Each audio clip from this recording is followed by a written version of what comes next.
lane going down into that Radiant base from the mid lane and the top lane as creeps are converging towards Gambit's side of the map. Roshan is up. That means, well, it's not showing on my screen, but Roshan should be up. It's just not there. It's not in the pit. Knock, who's there? He's not at home. Well, it happens sometimes if you disconnect and the timer not quite working properly. We'll see when he respawns with a little white dot in the mini map. This is prime position though for Execration. Hold the triangle. Make sure that the space is limited for Gambit. Cut out the waves. I think Roshan needs some justice. We always kill Roshan. We never ask, like, how's Roshan? Well, is he doing okay? We used to give him a party hat and a Santa hat, or to jump in from Lorinov. Alright, the snipe will get, there's the Hex coming through onto the Bloodseeker 2. The chain stuns onto him, but they turn back with the AM. Parlos is cruising through these heroes, and the perfect stun setup gives him a double kill.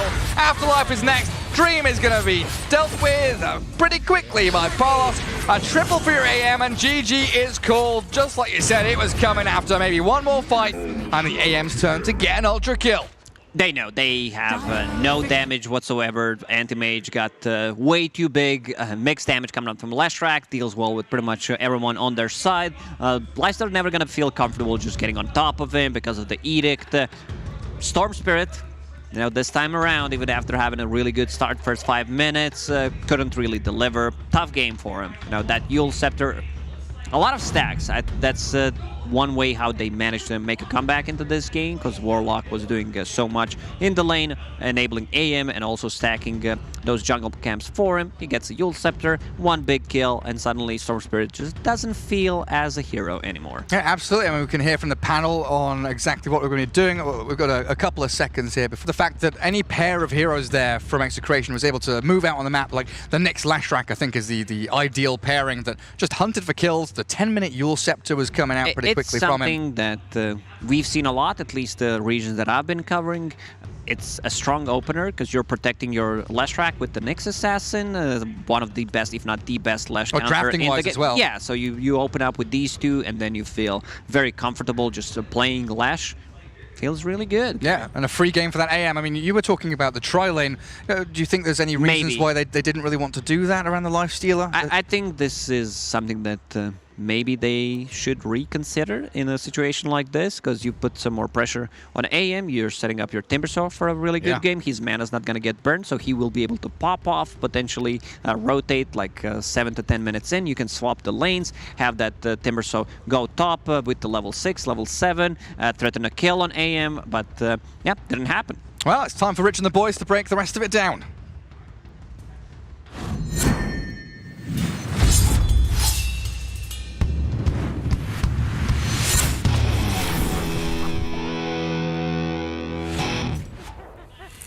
All right, well, let's break that one down.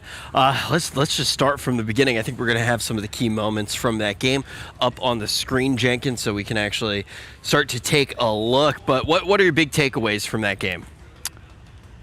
Big takeaways from that game, honestly, the biggest thing is the fact that we talked about the late game and how if Execration did go late with this AM Lesh, that they would basically have all the answers, like especially the AM. I mean, that looks so good just against the Storm. Like, there's nothing that he can really do. Just mana void, full mana, kill 3 heroes or something, which is the AoE damage. Even against the Lifestealer, Anti-Mage with an item advantage looks amazing, because you just jump away from him, and then you have, like, you know, Butterfly, things like that to deal with the physical damage. But then the early game, like this Leshrac having such a strong game, there's no chance for this Lifestealer Storm combo to come online at all, because the Storm just had absolutely no game.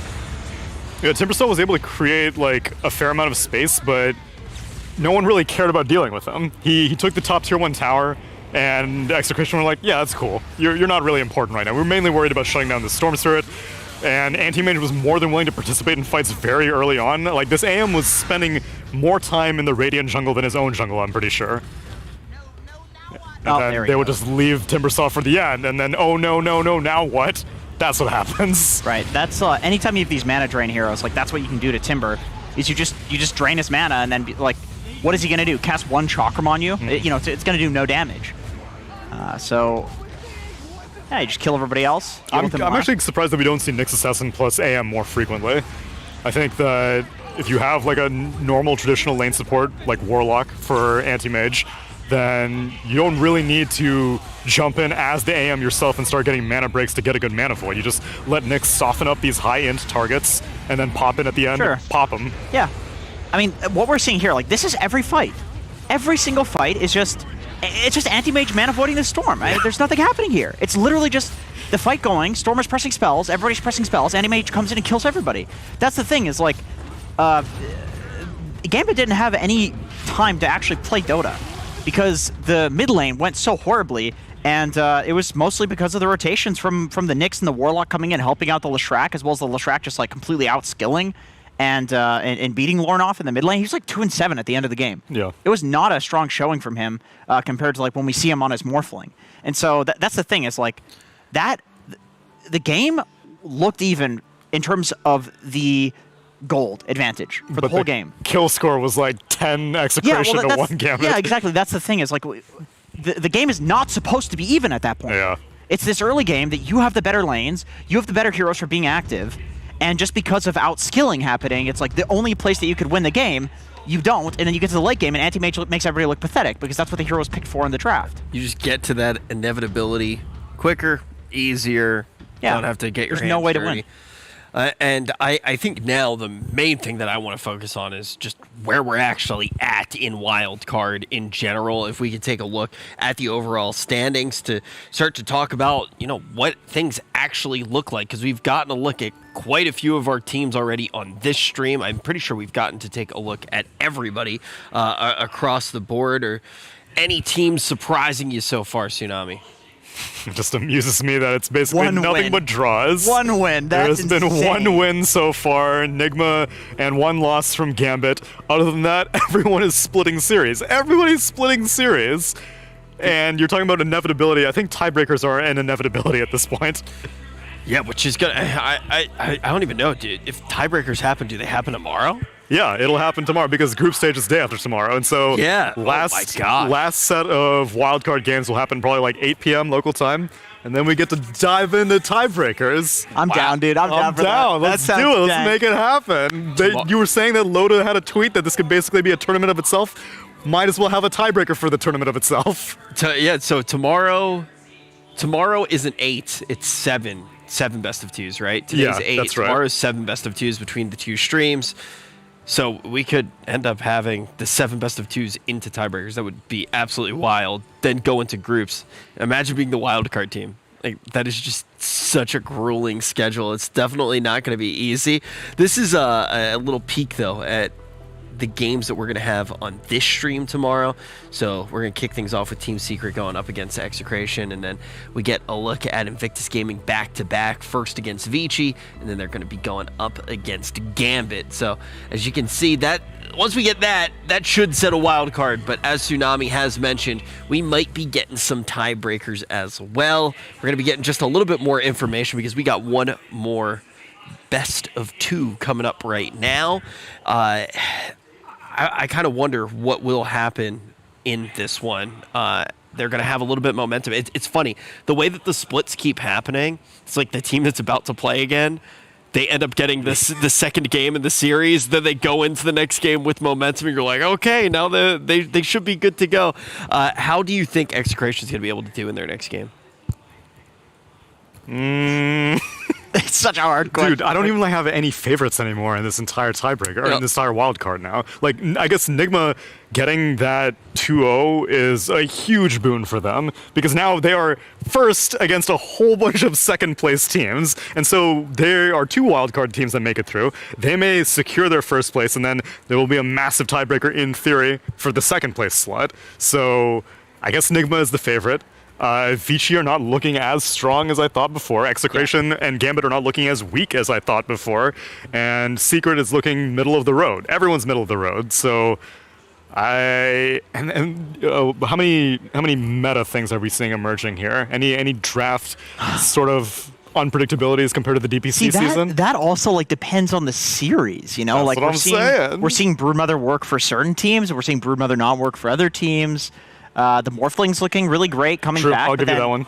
But then the Lion getting picked in this particular game makes me also think, Morphling could go back to looking really terrible quite quickly as well. So it does seem like there's a lot that's viable, and I was thinking maybe the nerfs of the previous patch would change that, and that we'd get more of like, there's a subset of very good heroes that people are getting picked, but it seems like the nerfs on almost everything was not enough, and it still seems like everything is viable. Even the cheese heroes. I could even see some Huskar getting picked. In DPC, teams were doing like jungle Huskar. Like So everything is viable. We're going to get a lot more of that very soon. And also, as Tsunami mentioned, we're starting to see maybe in the wild card already, Team Nigma starting to pull ahead, but we still do have a game underway. We're going to throw you guys over to that game, and we're going to be taking a quick break here, but we'll be back soon for that last series of the day. But until then, we'll get caught up on the other stream.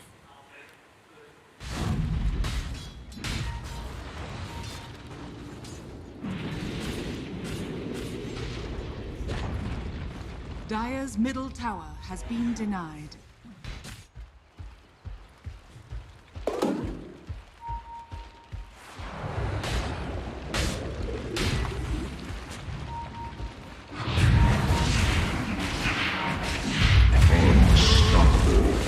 Blades and my mind are as one.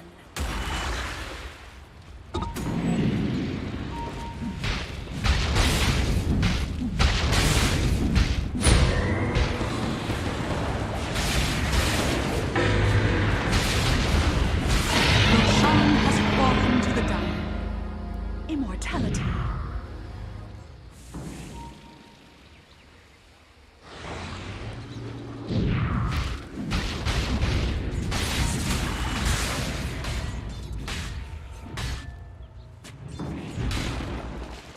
Dire's structures are fortified.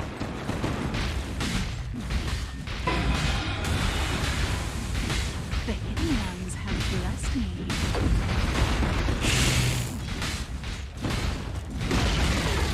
Radiant's middle tower has fallen. Dire's bottom tower has fallen.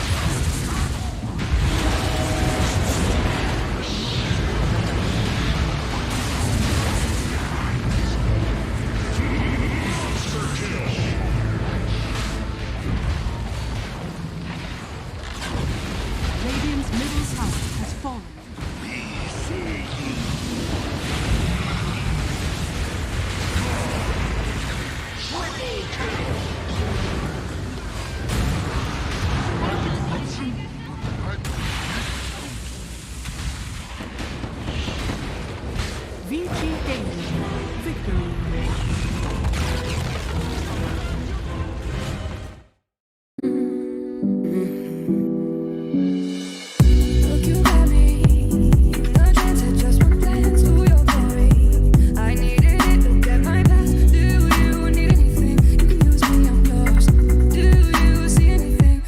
Change of range.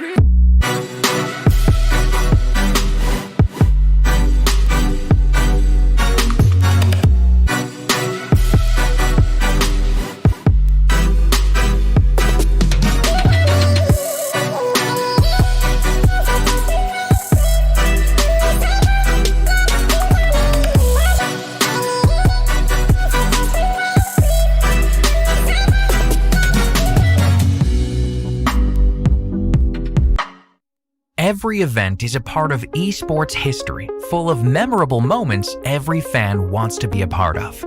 Get your own unique piece of esports with WePlay collectibles. Here is the first collection: Storyline, Logo Token, Trophy Token, Story Token. Be sure to check all the details on our website and stay tuned for cool NFTs from WePlay Esports. Buy the official merchandise for WePlay AniMajor 2021 now on fragstore.com. Hoodies, t-shirts, mousepads, headrest pillows, and other souvenirs were released in the limited edition for the tournament. Hurry up and buy them on fragstore.com via the link in the description or chatbot.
First day of the AniMajor here in Ukraine, and we got a little bit more work to do. It's going to be 2 days of figuring out which 2 teams are going to make it through from the wild card, and we got one more best of 2 right here on this stream to try to figure out who those 2 teams are going to be. My name's Rich. I'm going to be your host. I'm joined by Fog and Effie, and we're about to get into the action here. But before we do, a little bit of a calm before the storm, before we get into the draft, and we even need to talk about that series. Let's talk a little bit about the day, Fog. We don't get to be on panels very often, Fog. Wait, I missed. I was trying to get my hand in there. I actually hate that. You do? Yeah. I actually remember you saying you did. I'm that's sorry. That's the one thing I despise. It breaks your do you remember? concentration. Do you remember the story of the one time it happened? It was on the panel that we accidentally gave a new vocabulary word to everybody on my first event. Oh, that was with Mr. Dominic. Yes. Not the Dominic that's here. The other Yes, Dominic. Yeah, that was the other one. He did that all the time. was I miss poor him. choice. I haven't seen him in a while. Ever since I remember you'd get really mad. Yeah, I don't get really mad. I don't get really mad. But It's the only time I see you serious. that You're like, is don't the put one your hand thing in that my will shot. make me serious. It's like, yeah, don't put your hand in that Yeah. shot. Oh, I apologize. I won't do it No, again. it's totally fine. I'm actually happy that you did it because we don't get to do this very often. This is the No, we first don't. time that we get to do this, which is really Yep, exciting. Yep, it is my first time. It's also my first time wearing socks and sandals, so this is like all very new. I've That's completely true. converted This is very to new for me. the This is- socks and Crocs lifestyle. I actually didn't even think about Socks this. and Crocs are better than socks and sandals. I agree. Socks and Crocs, it's the New York vibe right now. I have I'll show you my Crocs collection. Okay, I know you do have an actual Croc collection, so. Wait, do you really? Yeah. definitely I does. just started. I'm new to the Croc lifestyle, the sock and Croc lifestyle, but it's about the most anime thing that you could get next to the storylines that we've had today. And we should talk about them just a little bit because That was smooth. I know. Sorry, go ahead. I know. I mean, I'm sorry. But yeah, we should talk about the storylines just a little bit because we're starting to see some ups and downs. We're seeing a lot of splits, but with everything that you've seen today, what are your biggest takeaways, Fog? Is there anything that's really hopping off the page for you? Europe's good. I think that's probably my biggest take. Foggers. I think we were all a little worried about like the Europe region, like how they were gonna come into this tournament. But Europe's looking good. Dude, Secret's playing some nice games. Nigma's been playing some nice smooth games too. It's been a little bit more surprising than I expected. Even Gambit. I think people were instantly ruling Gambit out in most of these games. Sure, they're Eastern Europe, CIS, whatever you want to call them, but they've been surprising even when they have 2 stand-ins. I think Loda's tweet did hit it on the head though as well. Loda tweeted out, he was like, you're in a good place when the wild card matches could be a tier 1 tournament by themselves. And I very much have felt that way throughout the entire day. But I know that the second that you landed, they pulled you aside and they asked you for a prediction. You were like, China looks very strong. Pretty Yeah. much every analyst was on that China. bandwagon. How do you feel now that we've seen some of the wild card teams? Do you still feel like the region's going to look strong as we get deeper into the tournament? I was definitely expecting like serious China dominance throughout the wild cards, but just like Fog said, Europe is strong. Like they really impressed me. I expected Nigma to bring their A game, and like so far they have been performing, because like they've got this anime storyline going on, right? Their backs are against the wall. They need to pull out their super move. Like they really need this win. It's the lower bracket thing, right? That's the whole It's- like it's- Team it's Liquid, always Team been the lower Nigma. bracket, It's just yep. like lower bracket. It is where they. I'm gonna thrive. refrain from using the naughty word that the players use, but it's fine. What naughty word? The B word. B word. Lower bracket is it's the famous miracle word. Maybe famous miracle line. Come on, man. I thought you were gonna say it. Say it. I I'm thought not I gonna almost say- got you with the can't bait. make me. I thought I almost got Damn you it, with you're the right. bait. He's taking notes of it. He said it. Yeah, it's like, you got him. But yeah, I think one of the interesting things with a team like that, there are a lot of teams that play better under pressure. It's just a thing that happens all the time, and then you throw them in league play, and it's like, okay, you can never feel the pressure ever. How's your year going? And I feel like now, when that pressure is palpable, it's very obvious what the stakes are for a lot of these games. Hey, if you don't perform here, goodbye. You're not going to make it out of wild card. Yep. And what's the even larger carrot on the stick? It's going to be TI. And going to the qualifiers for that region does not look like a fun time for anybody but the viewers, unless you're a fan of those teams. And then you're probably going to be crying. Yeah. But not more than some of the teams that are there, I'm sure. Yeah, no, it's very stressful. On So Twitter. you definitely have to. You definitely have to bring your A game. So yeah, I mean, it is. I guess, like you said, it's surprising, but not really at the same time, because you do expect that Nigma would just bust out everything here, play at their absolute best. So. And it's funny to also see that they're in the lead right now because they've won one series. So we basically have like a complete tie with every team besides them. Nigma currently in first place, and then everybody else in second place. And that might shift a little bit. We do have 2 more series that are going to be played out today. And on this stream, we're going to be looking at Execration versus Vici. So let's talk about that a little bit more, throw them under the microscope. And let's start with Vici and start to talk about this team. What have your thoughts been on Vici so far today? Vici. I think Vici overall have been playing well. I think they got caught off guard a few times by some of these like European drafts.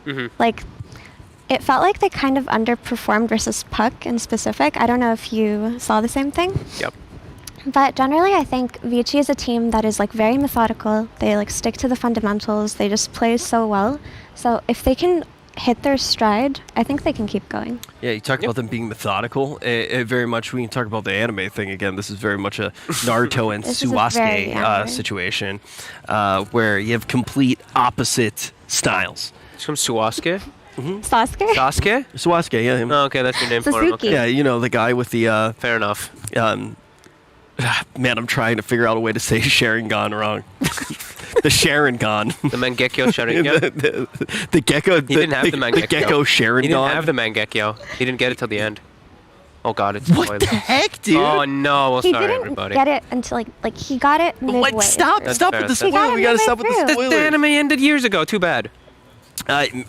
Is Boruto still going on? Boruto is. I'll be honest. It is a steaming pile of garbage. You know the anime is bad when the most hype. I watched for a little bit, and the most hype thing was Sakura being on. I was like, yeah, and I was like, wait did I just get excited for Sakura, the worst character in anime history?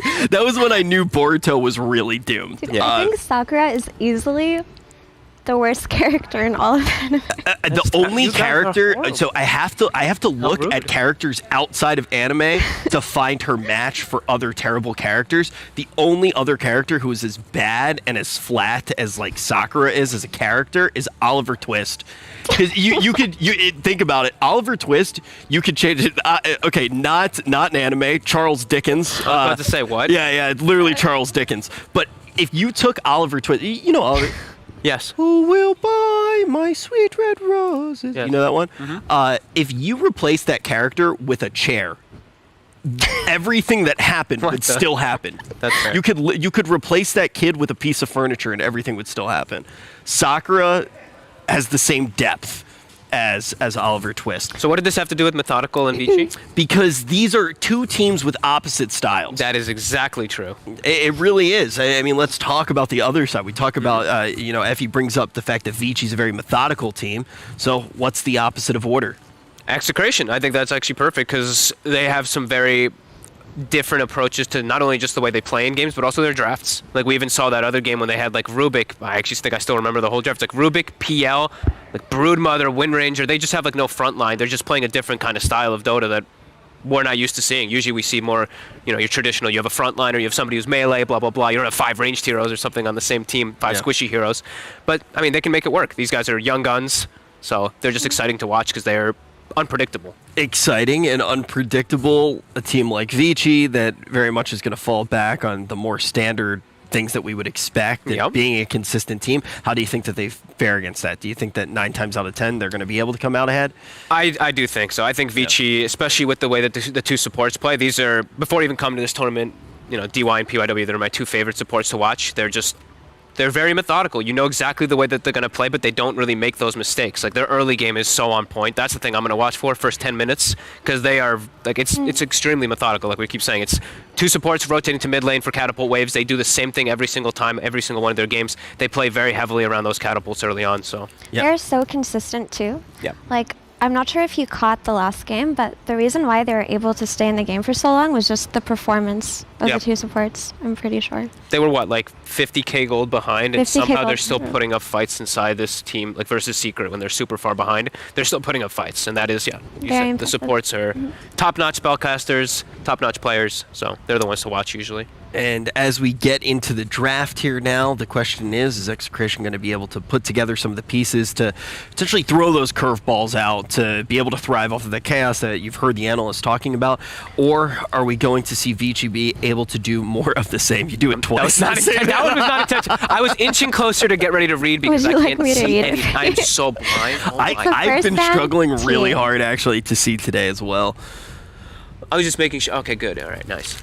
Just making sure I can see the names. I couldn't read the last name. I was like, wait, that's RR, right? Are they using someone else? Oh my God, what is happening? But no. I didn't even, this is how blind I am. I didn't even realize that the players' names were on the bottom of the graphic. I still am trying to figure out the bands right now. I'm blind. I've got the first two on the left side, the Doom and the AA, I believe it is. That's the TA and Nyx Assassin, I'm pretty The second sure. one's a Nyx. It's a Nyx. Is that? All right. I actually, this is a little bit like embarrassing. I said to myself, Pango, interesting. The second band, right? Yeah. Yeah, I actually thought it was a Pango too. It looked I thought it was like Pango. Like, I think that's, like, I'm TA pretty Pango? sure that's Nyx. Like, I'm 98% sure that's Nyx. I believe you. I really would hate to crawl across the floor right now with my cat ears on. I actually... like, that's a... you know what, Rich, could you actually check what hero it is for me, please, really quick? Man, I just gotta find out if it's a Pango. I'm getting yelled at by production. You dropped something as well. You broke something. They can't see you. Wait, they're actually saying crawl closer. I think my parents are watching. I can't see it. I mean, I take your word for it. You've got better vision than both of us. I think it is a Nyx. Both of us old men over here. Execration first band It was here. Nyx. Yep. Vici just first pick Oh, my here. back. Yep. We're like, we're not going to deal with this. Like the response. This is more methodical, I guess, coming from Execration. I like both these heroes cause chaos, but it is more of your like methodical approach where you actually have to have a front line or someone to start fights. You have a follow-up back with like actual team fight. I like the actual combo of just overall Snapfire versus Grim because you're actually really good at killing the Phantom. I feel like that's something people underrate a lot of the times because you can kill it while it's flying out to you rather than when it's actually latched. So you can actually kill like both of the Phantoms if you do get like a double soulbind. There's a lot of fun stuff. But now we get early Brood, and it's Vici, one of the teams that was the first teams to really start picking it up inside the DPC for Old 11. He is very scary on it.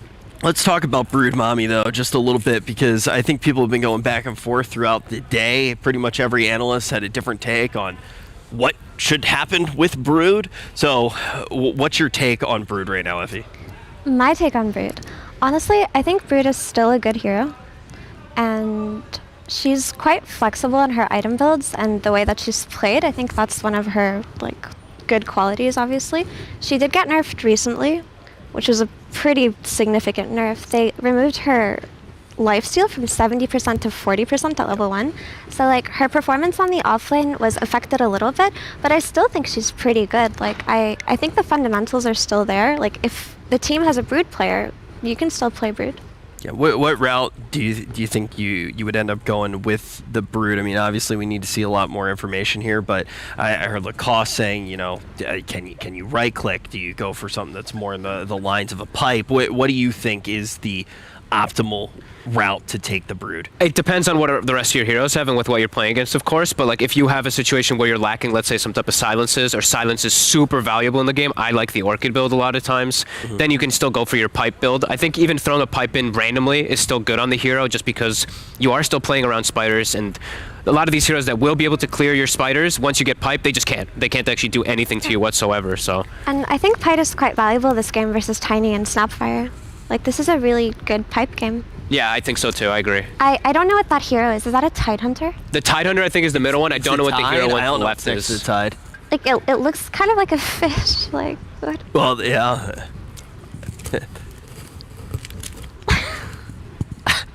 As we shuffle around right now to try to figure out the anime version. Dude, I have no idea what that hero is. Okay, hang on. I'll figure it out.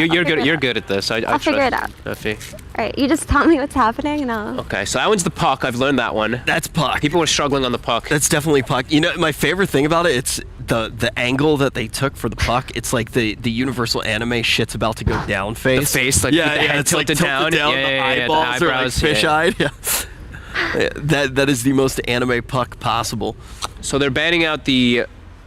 Is that a Magnus? It's Magnus! Is it Magnus? I think you're right. Saved. It is Magnus. Good call. Damn. Confirmed by production. That is a great call. Wow. Yeah. Yeah. Yeah, we see these, Lifestealer and Morphling and the Void, so they're banning all the typical carries and, okay, ET, hero I've been hoping to see. One of my favorites, of course. Every single time we've paneled together. I know, I always say it. As Kyle loves to say too, it's damage manipulation. You amplify everyone in your team, of course, with the natural order, but also it's quite good versus heroes like the Spiders. You can get some extra damage. You can actually play around this pretty decently because you're going to be speedy the entire laning phase. Or sorry, after laning phase. I think one of the interesting things about Brood now, though, is like even if your Spiders die, it doesn't matter that much because you get them back very quickly. Low cooldown ulti, double the amount of Spiders. She really doesn't care that much anymore. Shadow Demon. This is the same duo support. They really like this duo of support, huh? SD and Grim, they used it the last time. It's good versus, it's good in two different situations. Good aggressive, good defensive as well.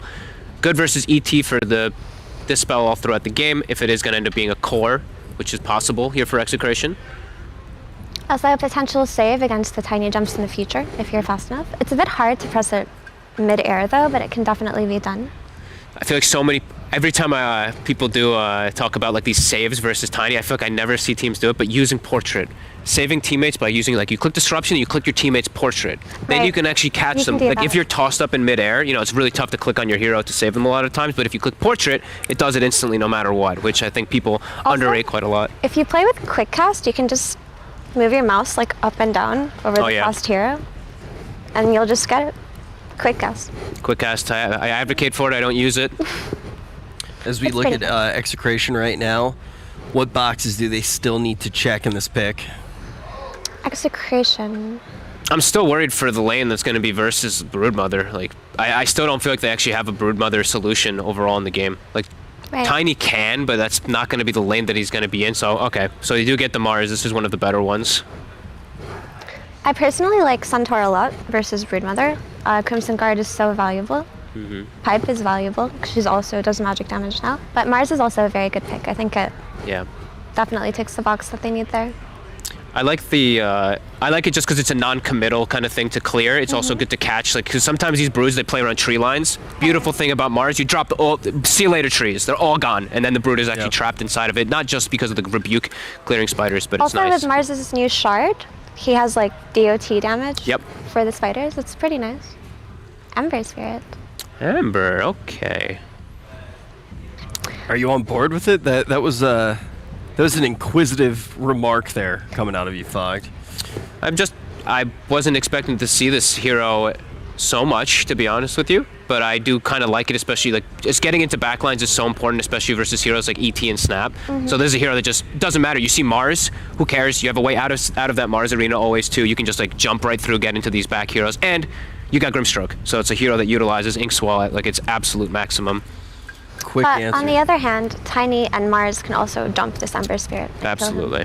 But it can go both ways for sure. It'll be interesting to see how it plays out. I'm seeing like almost all the players now taking the Flame Guard absorption talent, right? Because then it's just like Tiny he gets to a point where he's like, wait, what the hell am I doing on the map? Like this Ember's Flame Guard, I use my full combo on him, it does 0 damage. So I've been liking that quite a bit versus a lot of these like heavy I burst grief lineups. games on position 4 Ember, and I take the damage talent That's griefing. because I'm a griefer. Yep, I tried a position 4 Ember and griefed the other day too. I think Owie was in my lane, I felt really bad. It upsets your team. I think so too. It does, yeah. But you're having fun. I'm That's all having that fun. Dota's supposed to be fun. They're actually just literally banning all the carry heroes on the side of, well, like everyone actually. Like Wraith King's gone, Void's gone, Morph's gone, Lifestealer's gone, Spectre's gone. I think they banned Spectre, right? Because she can survive the tiny jump. Like these more durable carries are less afraid of heroes like Tiny, heroes like Mars. Also, you can like, if you get arena'd, you can haunt out. It's like a value pick, I would say here. Do you think Execration's starting to create a lineup here, Fog? That's right. They can start to create that chaos that you talked about a little bit earlier, or do you think Vici's going to be able to? Do you think that Execration has a lineup here where they're going to be able to create that chaos that you mentioned earlier, or do you think this is going to go according to Vici's plan with what we have on the table as of right now? I kind of like what Vici's got right now. I think they have great ways to dodge around the matchups. I think Execration has this like hunting lineup where they're constantly looking to make plays happen, but if they don't actually make the plays happen, they're going to start falling pretty far behind. I think Vici actually just thrives at that versus that play style right now with what they've got. It also seems like for Vici, this is exactly where they want to be. Like you said, it puts the pressure on Execration. We've already seen what Vici's been able to do, a team that was coming in very high on a lot of teams' lists, or a lot of analysts' lists rather, to make it out of the wild card. And this would be a huge victory for them. As of right now, if you are just tuning in, it is only Team Nigma who's been able to take an entire best of 2, which puts them in first place as of right now, and everybody else is tied up for second. Yeah, and that's Ursa ban on Execration. I believe that's a Medusa ban on the side of Vici. So I like that ban. I think Medusa is actually perfect because Execration, they've set themselves up in a draft where they need an overall like a super carry, right? They need one of these Spectres, one of these Medusas, one of these Voids, but now they're kind of all gone. So I feel like Execration's gotten put into a weird position here where, you know, PL might be the best option because it's one of the last ones, but they're into Ember, so it feels really bad. It's into the Grimstroke too, which can be a little bit difficult inside the early game. So yeah, I don't really know what carry is actually left. I wonder if Execration would go for something like a Drow Ranger this game. I know that their carry player has been playing it a lot in pubs. Okay. I can see it working. I can see it lane swapping with Mars after Brood kind of gets out of control and just like running down mid with the team.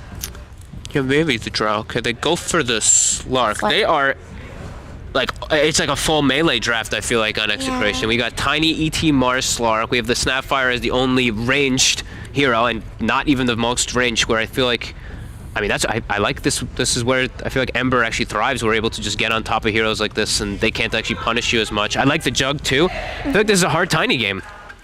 Yeah, I mean, okay, Execration, you called it before the Slark even got locked in, you called it a hunting lineup. How does this hunting lineup find victory in your mind, Fogged? What does it look like to you? What does the road actually look like if they're going to be able to take this first game? I mean, for me, the Tiny needs to just absolutely pop off. He needs to start, like, he needs to win mid matchup. He needs to be able to try to hunt this Broodmother. I think if they start falling behind too much, like on map control, which you're playing versus Brood, it's very likely you're going to start struggling there. They're just going to have a hard time because they don't hit buildings. They don't hit towers really on the side with this Slark. Well, I feel like on Vici, they actually can pressure even multiple sides at the same time with like Jug and Brood. I think with Execration's draft, they need to win their lanes like, pretty hard. And then I think Tiny can have a good game because he's against 2 squishy backline supports on Shadow Demon and Grimstroke. And those are like the ideal games for Tiny when he can just jump those backlines, delete a hero, see how it goes. But I think it's entirely dependent on how the first 15 minutes of the game play out. All right, well, we're going to be keeping our eyes on the early game and also keeping our eyes on Tiny. The game is ready to get started, so we're going to throw it on up to the casters.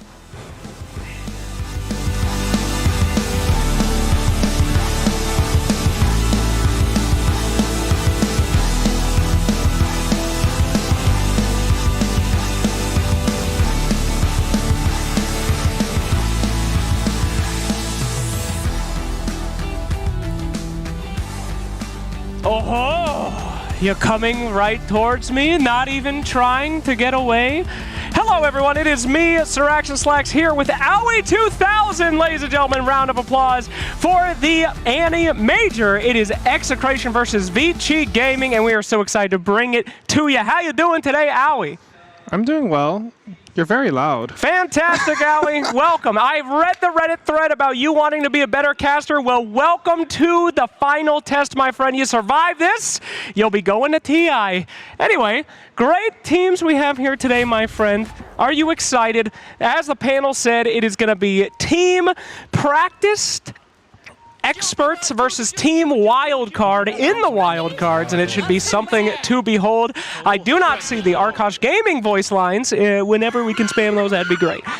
Yeah, I think this matchup, I mean, Execration have some really experienced players. I think RR, he, even back in like 2016, he was playing in the wildcards of TI. You know, he knocked out a certain caster named Kyle. Oh! Yes, knocked him out from the wildcards before he lost to another caster named Cinderin. Wow. So that's some history there with these teams. Oh my goodness, only 1 out of those 3 people have a good career still happening, and we are straight into the action, my friend. Looks like they're testing the waters here on the bottom rune, looking for that delicious double rune potentially. And very excited to see how things turn out with this Broodmother, Owie. Now, things have changed. Brood used to be that pick it last, trick everybody. Oh, no, it's a Brood. Now we're getting second pick Broods. Why are they able to get away with this kind of stuff? Look at all that AoE coming out from Execration in response. Well, I think the first thing is that they changed how Brood's lane works. You're less dependent on the spiders, so she's a more robust hero. You can you have more webs at first, you have a lifesteal sustain mechanism, and it's actually permaban versus ult 11 in the Chinese DPC. I'm surprised they let them have it.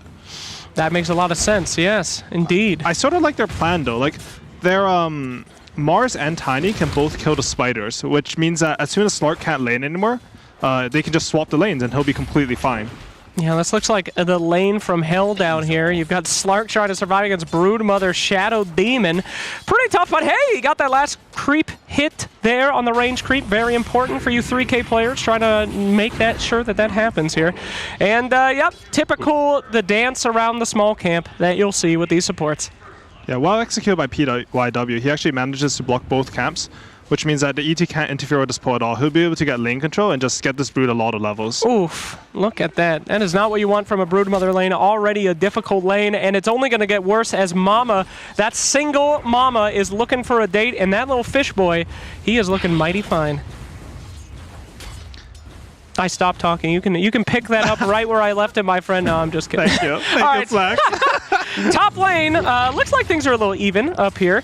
You're going to see only 3 last hits for this nice little Mars, but they're doing some good trading. Yeah, Radiant has a big wave on their side, which means they should be able to try to secure this hard camp pull. If you pull at 150, I think they should go together to do this. They'll be able to stack and pull and hopefully deny a full wave from Juggernaut.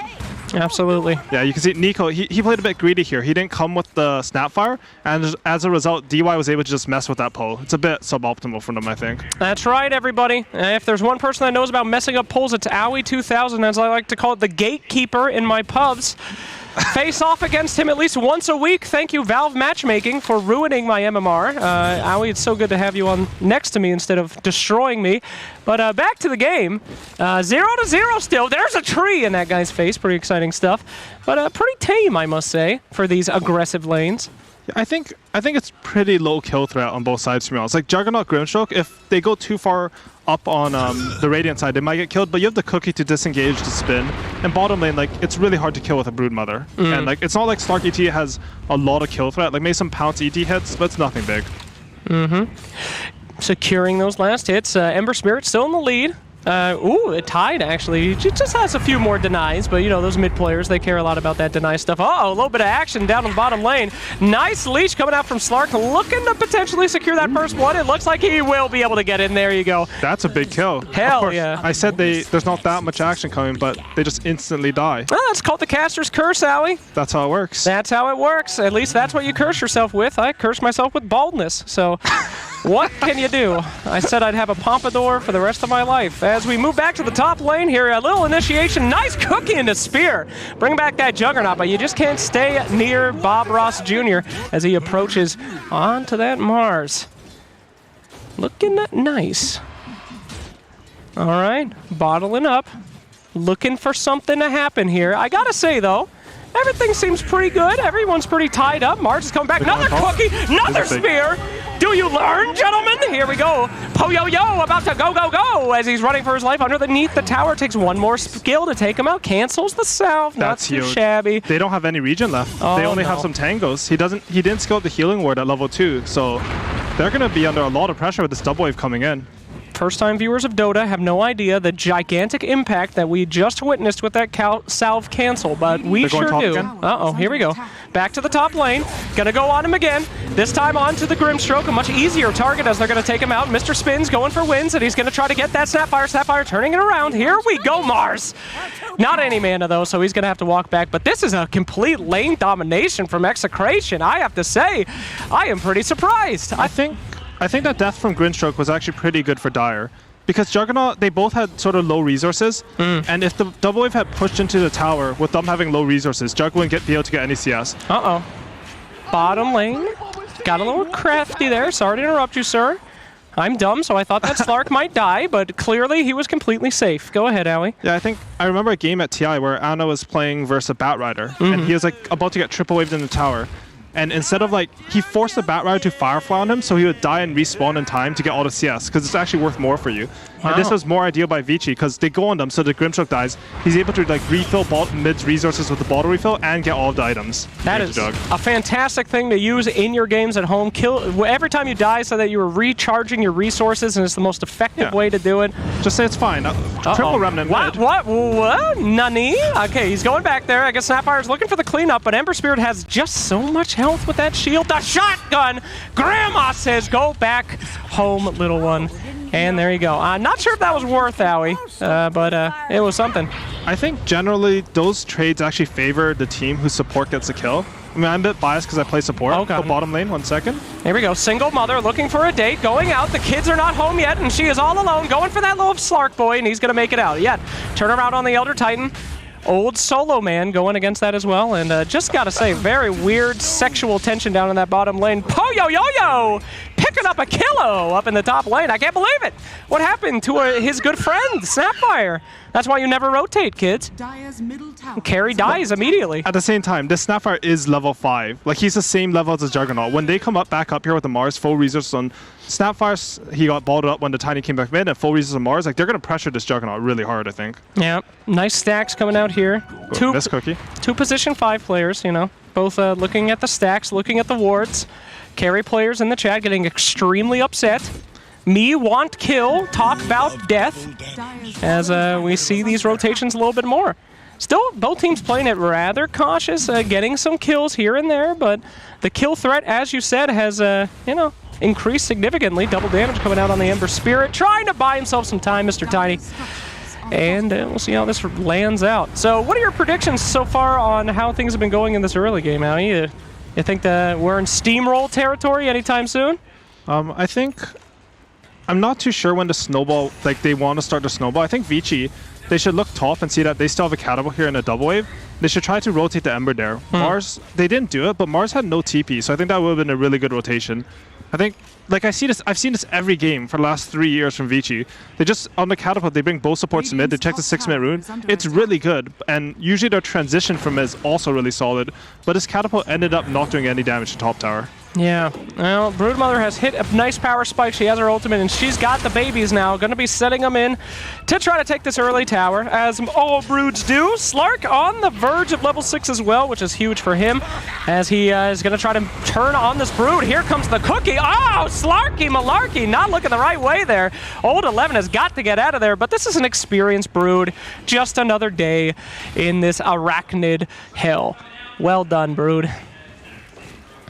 Yeah, I think they will need to rotate the Slark out of here. I mean, maybe you can sustain for a bit, but as soon as she builds up the spiders, like, you don't want to rotate 3 heroes just to kill some spiders and give your Slark like 1 wave. You need to start like moving to Mars there so he can stand alone versus Broodmother, or even the Tiny. I think Mars is probably better. That's right. Well, Brood can stay here all day with that passive regen, so they're going to keep setting people down to try to get her. Yet again, another initiation. There we go. That's enough damage potentially, but oh my god, DY with the save right there. Slarky Malarkey in some trouble now. Ember Spear rotating in. Nice snag. No more stuns, but they don't need them. Look at that. Woo! That is how you play some Broodmother, baby. Riding the lightning on that one, and she's just going to heal straight back up. Now, this Tiny, he's got to start doing some rotations, man. Wow. Yeah, that was such a smart rotation from Vici. They actually have this ward near the triangle. I think it sees most of the path that the supports would have taken. Ooh, he just eats him, huh? Yikes. That was rough. that was actually rough to watch because, you know, your friend just died there. You don't want to die too. Absolutely. Yeah, but they knew the supports didn't rotate out. They probably would rotate it through the river to check the 8-minute rune. So Ember just comes in.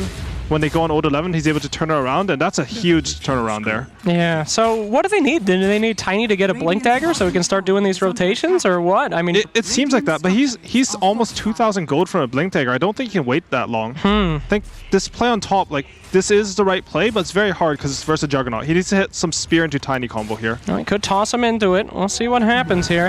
Yowie wowie! Oh, it does not get the pin, and the stun is not going to be able to do anything there.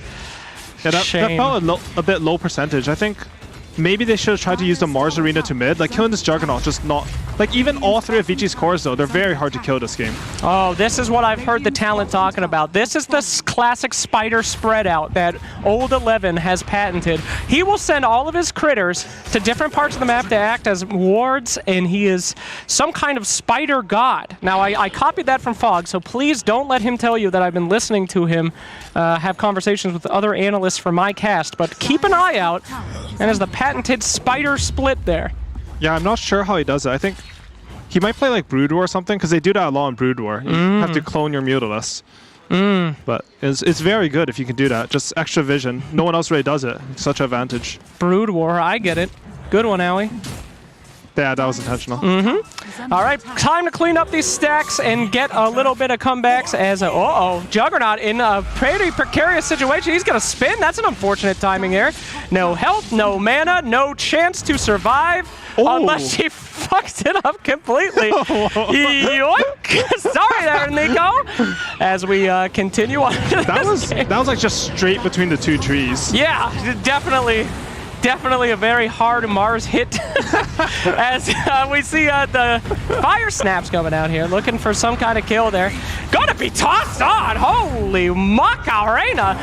Grandma in some trouble, and there we go. And Arena hits that spear, and they're gonna move in. Here comes the Broodmother trying to clean house, trying to get that Slarky Malarkey. That is a quick fish, but not quick enough, and she's looking if she can get some more. Mama is looking for a date, but all she's got is the rock, so that's not too much of a save. Gonna go ahead and sacrifice. Hello? Nani? She's gonna die anyway. Yeah, both teams just bring 5 heroes to battle in the mid lane at 11 minutes. Just they understand the importance of this mid tower. And I must say, like, it didn't work out that well for Vici, but I like the idea, right? Like, I see a lot of brutes stay in their sort of offlane for a long time. He wants to, like, come join these fights really early. Well, that's good. I mean, he's got that power spike, and you know what happens in your typical Brood game? You start winning that lane, you take that tower, and then suddenly it's 30 minutes later and Brood is getting owned. So, gotta keep up that momentum, I believe, my friend. But if you lose lanes like that, if you lose fights, you lose that momentum, and then what is a Brood that is behind? Not much at all. Ooh, Tiny's got a DD rune, and he's 80 gold from his Blink Taker. Not good. Not good? Every single position 5's heart just started racing. Oh, he just pops it. Hello. I mean, he's refreshing his resources so that when he gets his Blink Dagger, like, he can smoke right away. But I would like to see some smoke from them there. Yeah, I think Staff are CP mid. They'll make a smoke here. They should go mid. They have Arena in 10 seconds, a smoked up Tiny Blink, and this should be an easy fight for them. Okay, what could go wrong? Everything has been going according to plan so far. It's a pretty close game. This is like a weird smoke path, because they're smoking towards bottom, but Mars is running top. I really thought they would go mid there. They're looking for the Brood instead. Yeah, I think these guys are smoking something else besides the smoke of deceit, my friend. I don't know if they'll be able to get this Brood. Oh, she's Old 11 walking right in. Oh, no. Gotta move quick though, but a nice sleep. Can we uke? No ukes here. And she'll be going down. Maybe the rest of the team can make something out of it though. They did reveal 3, but... That is a really good kill, but I think Effie was mentioning on the panel that the Radiant team, they don't really have any tower damage. Right. So when you use these smokes with your big timings, like, you want it to lead into an objective. It's really good they're able to get top tower, but if they could chain it with mid tower, like, they would be so hard ahead in map pressure. And there, it's a stolen stack. Man, is there anything more tilting than a stolen stack, my friend? Oof. It's rough. That's why I don't ever stack. That's true. You don't ever ward either. That's true. Because what if they kill your wards? It's an emotional. It's an emotional hit if they kill what little I can protect. So yes, never ward, never pull, and then they can never steal anything. Slax is almost immortal. That's right. I just want everyone. This guy. What's your hockeys? I don't want to talk about it, right, but I do want to talk about that this is a TI finalist cast right here. Second place from me, first place from Owie. I'd like to see Captain What's-His-Ass talk about, you know, we're better than they'll ever be, unfortunately. They have never played in the TI finals like both of us have. What a bunch of idiots. Anyway, as we move on here, looks like a little initiation from the Ember Spirit. Just a little touch on Elder Titan. I'm sure he's very thankful. Such a hideous creature, probably not touched often, as we continue to see where this game goes. Let's talk about items. That's a little trick that I was taught by some of the casting greats of when you run out of things to talk about. You ask your analyst about items. Anything interesting here, Mr. 2000? Well, Mars is about to pick up his blink there. They're smoking again with the double blink. I think this time, well, they're going for the Brood again. But I think it's the same story. Like, They're going for hero kills when you need to get objectives. Initiation onto the Grimstroke. Grim trying to make his way out. Another spear lands this time. Oh, and the babies! Oh, the massacre! No! She doesn't care. She's just going to leave. Ember Spirit trying to pick up something, but it doesn't look like it's going to be very easy here. Going to maybe chase down old Grandma. Grandma's down. Broodmother on the back line, but meanwhile on the top, we got Shadow Demon trying to find something. He will be able to get that Elder Titan as well. Moving in on the Tiny now, but here comes Slarky Malarkey, and he is pissed. Big Fish looking for big damage. Yowie, wowie, 3,000. He's going to be going down as well, and it is Mars' time to try to pick up that Ember Spirit. He will pick up the Ember. Old 11 on his own, up the cliff. No, thank you very much. He's going to stay up there. They tricked him. That's the cliff, baby. Take notes, Arteezy. That's what you're supposed to do as he gets up there and escapes. Meanwhile, Poyo Yo-Yo is just farming to his content. So space created for that Juggernaut, who I literally forgot was in this game. Yeah, no, they did a really...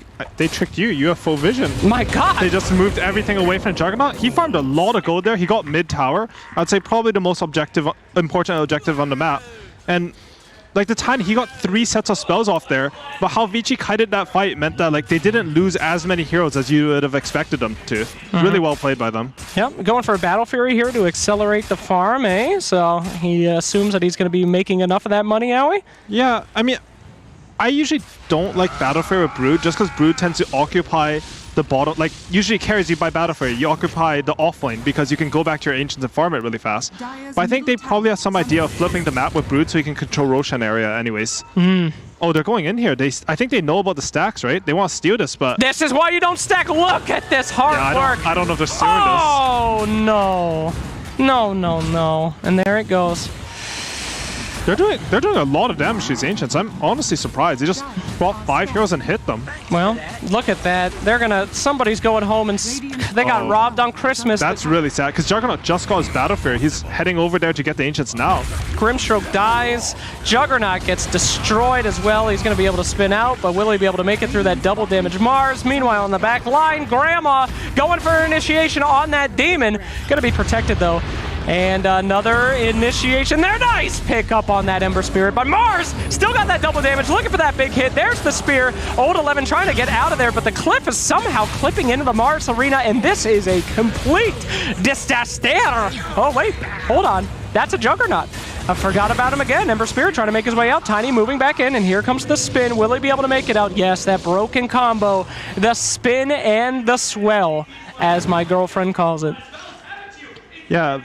Execration, they managed to steal the Ancient stack, but they actually use a lot of resources there, and they sort of continue to fight after. It's sort of like if you've ever like tried to do Roshan in your pubs, and then you take a fight right after, because Roshan's like done so much damage, you use so many resources hitting him, you cannot fight after. Yeah. And, you know, they get the stack, but I think they lose the fight. I don't even know. These fights are crazy. A lot of heroes at them. A lot of 5v5 engagements here at 17 minutes.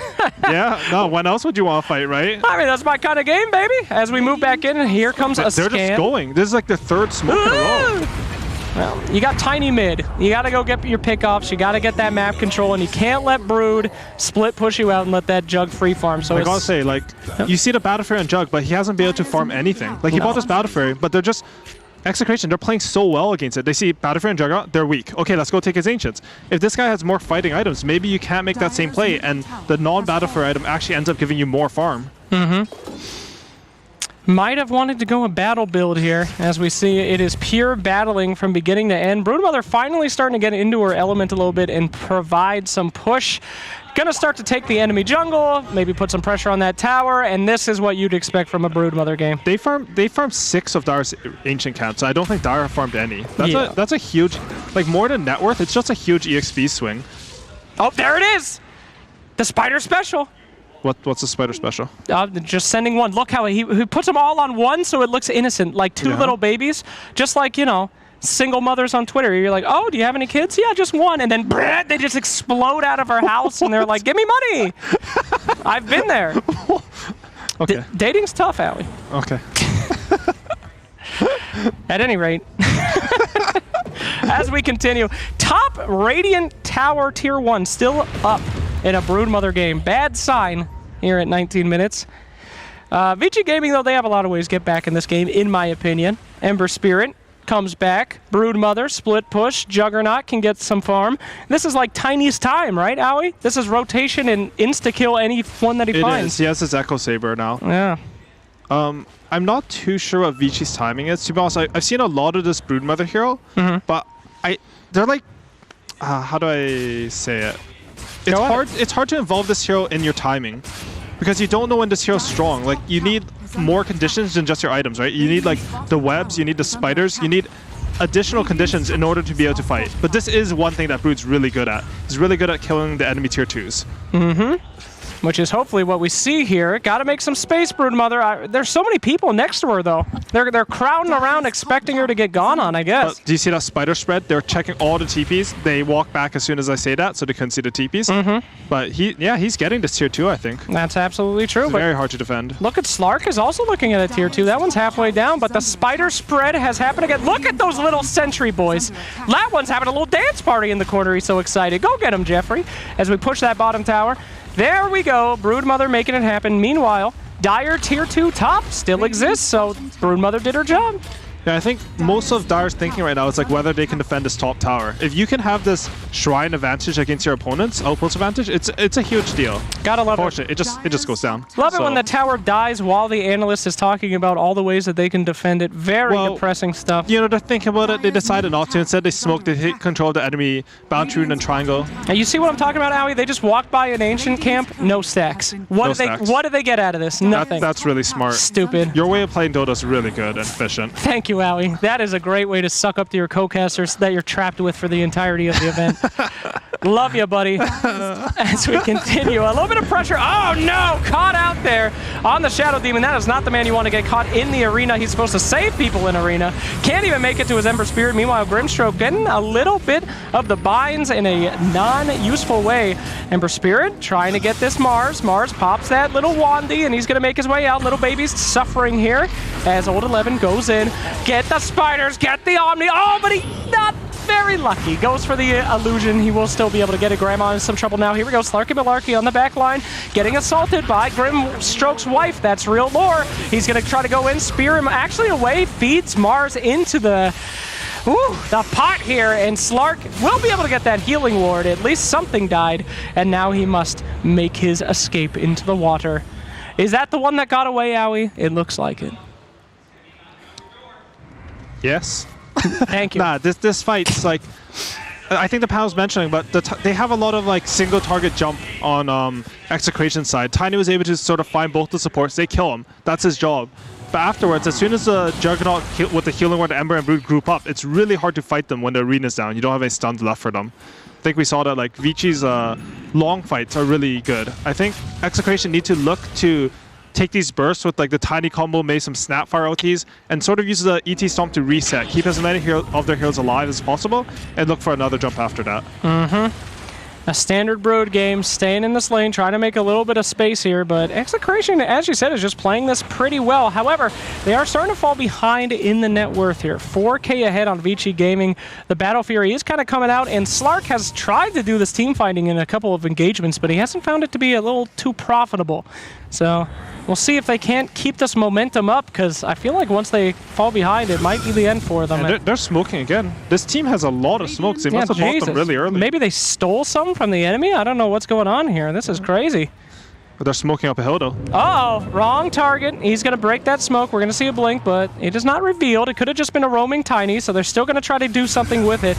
Ember Spirit now. He breaks it again. Elder Titan. They now know it's a smoke, and they must make their way out. Cap, would you shut the hell up here? I can hear you. Shut up! Goddamn hype casters. All right, go ahead.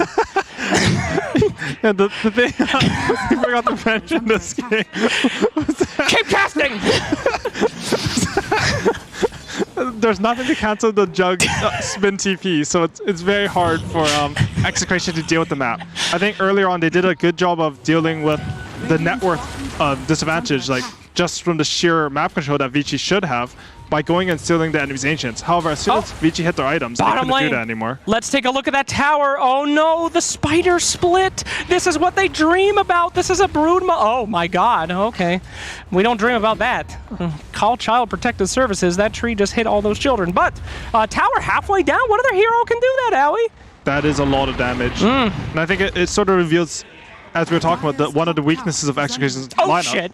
What happened? There's a smoke, Howie. They're about to move on here, waiting in the winds. That's right. They're waiting, probably banking that Brood is alone, out of position, and there they see the entire enemy team. They're going to go ahead and hit that Mars ult. There we go, launching everything that they have. Broodmother on the outside. They're going to get an instant quick kill, double quick kill on both the supports, but Ember Spirit turning it around with the BKB. He's going to be moving on to Slarky Malarkey, and a nice Omni Slash coming out from the Juggernaut. Moving in! Grandma, you're going to the retirement home early, and you're not coming back. Goodbye, Grandma. As we push down into the bottom lane, now a sprint by Mrs. Spider to go make her new home in this bottom lane, as everyone else is trying to figure out if they should buy back or not. Owie 2000, is this buyback time? Do you let the racks go? You should buy back. Hell yeah. Good call, Owie. There you go. A little bit of lag from destroying all of those tiny babies. And we move on. They're just slowly building their lead. I think the panel talked about, but they're just very methodical on Vici, right? Yeah. They take these fights, they secure the map control. You know, you get some visions from securing the map, you take another fight, and the lead has just gone up and up. It's very hard for Execration to keep up on the map without constantly killing Vici's heroes. And Juggernaut never seems to be in trouble. He doesn't. He just pops in, he Omni Slashes, yeah, and he just walks away. Very, very good for him. Old 11. He'll never get Broodmother again in the entire event. I really don't think he should. It's his first pick. Like, every Chinese team has banned this hero versus them. I think you should just copy the teams that have been playing them for like months. Just ban it. Look at the spider spread. Look at those little sentries. You can kill one, but you can't kill the horde as they spread out there and become mobile living wards with souls and feelings. And they're dying, but ignore that part. Here we go. Somehow they pulled. Never pulled to that camp before, but a big fan of that. And initiation on that Brood. It's a lot of damage to kill that Brood, but they'll be able to get her this time. Say goodnight, and they defend their bottom tower for just a little bit longer. He's really high level. He's dead for a long time. 70 seconds, and this is what Execration need. They need to chain this play into additional kills. Uh-oh. Big focus onto those supports, trying to get those out as quick as possible, but Slark not able to take out that Shadow Demon quick enough. Here come the cookies. Yummy, yummy. That is some spicy tamales headed up for the team. They know it's time to back out a little bit. Tiny looking to engage, but Grimstroke going to be able to silence him and stop his blink at the same time. Another 5-man engagement here from Execration. These boys are just running into the hood, trying to find something, and the only thing you can do as this team is just to walk away. Don't even make eye contact with them. Just like in middle school, if you have 5 bullies walking towards you, drop your backpack, walk away, you'll be all right. I think that was a really good poke by Vici, because when they were going on top, they never intended to kill that hero. All they wanted to do was move all the enemy heroes down there, so that even though Brood was dead, the Radiant team got 0 map control. You can see now, Stark TP bottom, and he's starting to push out this bot lane, but Brood's already alive in 10 seconds. They got this Brood kill, and they got nothing for it. That is very sad for this team. They are on a timer, I believe, at this point. 8K now behind. They have got to make these 5-man rotations work, Howie. This is starting to get a little sad for them as we see if they can finally get that damage that is needed. It's really the Slark. You got to pick off these 2 supports. Grim can't survive, Shadow Demon can't survive, and if you don't burst them down, Shadow Demon and Grim is just going to make that fight go too long. To be honest, Execration has actually been doing a pretty good job of finding supports and killing them. It's true. I think after that, though, they need to find a way to like disengage without losing so many heroes. And that's really hard to do versus like, you know, the Jug itemized for that. He has the Aghanims. He can jump you from extra range. The Ember just, I mean, he's Ember. He's going to catch you. So, yeah, we'll see. I'm curious to see how Execration want to execute these fights. Pushing now. Nice little farm. What are we waiting for here? Vici seems pretty strong. 8 seconds left on that BK. Oh, 8 charges left, excuse me. As Brood is now back in a position, they want to have a fight somewhere else on that map, and they get a free racks out of it. And we're seeing a bunch of pings coming out from mid. Here we go, starting that fight. They're grouped up again. Ember Spirit trying to make some space here. As Broodmother just sends the babies bottom, and now she's trying to link up with her team middle. Yeah, it's very clean play from Vici. All they have to do is wait for a Radiant hero to show at bottom lane. This tower is going to be under pressure. As soon as someone shows it, they know they have full map control. My God, look at those little babies. They're tearing it up, Owie. Yeah, he just stacks it so it looks like there's only 1 spider, but they do a lot of damage per hit, and it's just so unexpected to lose your entire tower like that. It is. And now they're towerless. Yeah. Frax open. You can see as soon as Execration respond to bottom, like Juggernaut's running straight to top, he's going to push this lane in, and now Brood will like sort of bide her time bottom, wait till Sun to show top, and then she will push bottom again. You see them just being ping-ponged around the map, not farming anything. Meanwhile, Vici, they keep maintaining a GPM lead. An intelligent spider. Is there anything else more terrifying, Owie? That is super terrifying. I do not like spiders. You don't? Do you have, I do not like spiders. Do you have a phobia of spiders, or just a general dislike? Saying I have a phobia like downplays what it means to have a phobia. Because like I'm not if you have one. I'm terrified of it, but like I don't like I can function when I see them. Do you have any phobias? I would never tell you. Well, okay, that's sad about our relationship. I have claustrophobia, actually. Oh, okay. Yeah, if I get into a small space that I can't stretch. Oh my God, Broodmother's dead. No, not yet though. She's about to be though. Oh my goodness gracious! She escapes the wrath of the cookie up to the hill, and she's gonna walk out. But Mars says no. I land this spear. Goodbye. Join the Ashen Legion, and there she goes. But no, if I'm in a tiny little space, I can't even think straight. I just start thrashing like some sort of insane caveman and punching my way out. It's crazy. I believe it. Thank you, Owie, for believing me.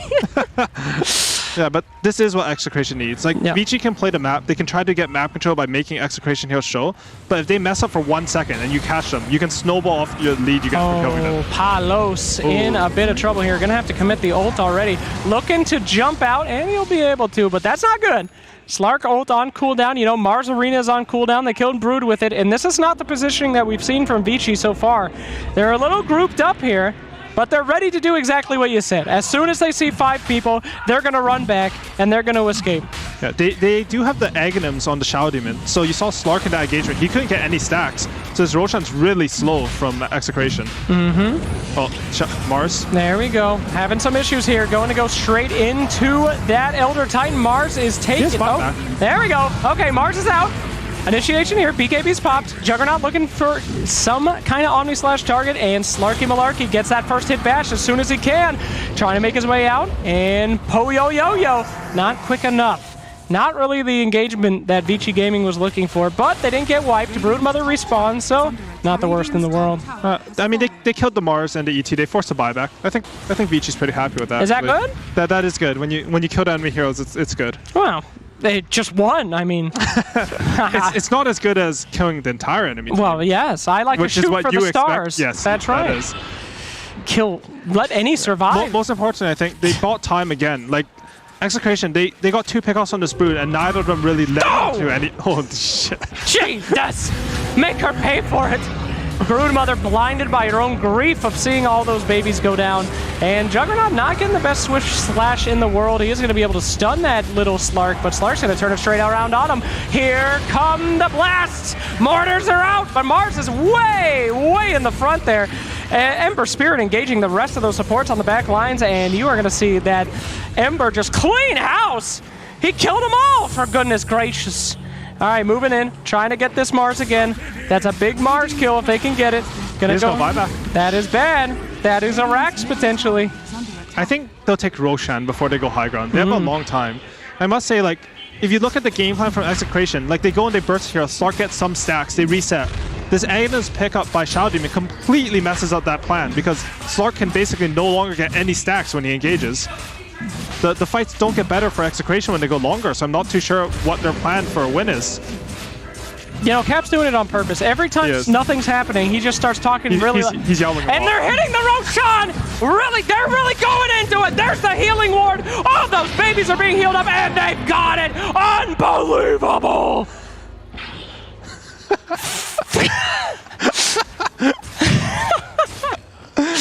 We both just flipped each other off across the Pagonias. You weren't able to see it at home, but having a great time here at the WePlay AniMajor. 4 minutes remaining on that Aegis of Immortality. All right. Right, so Juggernaut, he's 500 gold for a Scotty. He's got TP bottom, push this lane out. But I think we should look... Oh, fight happening. Oh my goodness. Okay, the babies are trying to get on something, but Broodmother going to be healed up a little bit. Everybody's trying to get that brood, but meanwhile, you're Tiny in some trouble. Those little spiders are biting and biting. The arachnid assailant is on the hunt yet again, looking for something, you know, and it's just a split. Very weird. Middle school dance. Yeah, honestly, pretty good engage by Execration, I think, because the Ember was dead and Vici have Aegis, but they saw the Juggernaut TP bottom, so they knew he couldn't get to a fight right away. That Brood was honestly pretty close to dying there, I'd say. Like, it looked like he was healthy, but, you know, he gets hit a bit more, he's dead. And, yeah, no, it's hard for them to play the map right now. There's just so much push from lane shove from Vici, and they have an Aegis. Yes, their area to farm is slowly closing around them as the spider moves closer and closer. I mean, they've had trouble killing Juggernaut already. I can't imagine they're going to be able to kill him twice, Owie, and he's almost level 25. Still no stacked Ancients. Still no stacked Ancients. He's just been having a phenomenal game, though. He's 6-0-4. I think he's come to every single fight he should, and he's taken an objective every time he wasn't supposed to come to the fight. It's really good heads-up play. Probably good communication. I can't really tell, but it looks like it. There is another smoke. Unbelievable. They are just buying these as soon as they are off cooldown, looking for these engagements. Broodmother going to be able to break the smoke, though, and that's even more depressing. His Broodmother, he's just itemized so tanky. Even when they jump him, as long as he's next to his ally heroes, I don't think he's dying before your team is, especially with the Shadow Demon save, especially with the Grimstroke shard heal. Yes. Quite a big list of to-dos coming out here for Execration. Kill the unkillable Brood, kill the Jug you've never killed once, twice. That's pretty tough. But there are always chances to come back in Dota unless your Slark gets picked off by an Ember Spirit, which will be happening right now. Slark trying to make his way out here. Juggernaut getting some spins out and a little bash, but not really at the time that you wanted. Oh no, separation. BKB coming out from the Mars. Bunch of damage coming out in this arena, but they're going to be able to clean up a lot of good stuff there. PYW manages to survive. They'll be moving in, looking for Grandma. Grandma with the Ghost Scepter, but she's out. Slarky Malarkey, he's looking not so hot himself. Commit the buyback to the Tiny, and it looks like this is going to be a no-gochi if anybody else dies. That was a rough fight. Morris hit like some beautiful 4-man arena with both supports in it, and they didn't have the damage to follow up. That is true. I don't know how they fight anymore. I mean, you have to buy back, you have to 5-man fight, but they just did one and they didn't kill anyone. They have some like toss into tier 4 tricks. Yes, that's what they're going for. There we go. Nice jaw call, Owie, as they go straight onto that Broodmother, but will they be able to survive the assault from the rest of the team here? Juggernaut's in, he's trading between a bunch of different targets, looking for some kind of bash here. Not going to be able to get it. Ember Spirit ready for that attempt, and there goes the ink. Remember, we still have an Aegis to get through here, folks. Slark is taken out in a shameful manner as they go on Yowie 3000. Not looking good for Yowie. Good night, Irene, as they move onward. Goodbye, old man. He too will die of unnatural causes. Wait, he's alive. Arena? Well, what can he do? All right, Arena trying to turn it around here. Mars still has some BKB action left in him. He Arena, but nothing happened. Oof. That was unfortunate. Well, you know. And that was good execution for Execration. It's just at this point with these drafts, it's just really hard to win a fight. They like picked off the Broodmother for free. They tried to take a 5v4, but there's just nothing. They don't have the damage. They have been brooded, my friend. Second pick brooded. What a cursed timeline we live in this day. There was nothing they could do about it. I actually liked their draft too. I thought that they could handle the brood, but I don't know. It just wasn't enough. They handled the aspects of brood that you immediately think about when you think of brood, like the spiders, the lane, but they didn't handle the team fight of the brood, which feels so weird to say. Like Old11, he just built a bunch of tanky items, you know? He has an AC, Pipe, and Greaves, and you just can't kill this man without your entire team, like him buying too much time and his team killing yours. Aegis is going to be popped here, so maybe a chance to do something, but Elder Titan is just going to be instantly knocked out. Insta buyback. Trying to buy some time as Slark is back up in 2 seconds. They probably will be able to defend this Ancient, so that's good. They do know the name of the game here, but Slark now in the middle of Pain Central, trying to make his way out. He's going to have to ult. Ancient at half HP, looking for the end. Mama wants to get her dinner. Baby's got to go to daycare. And goodbye.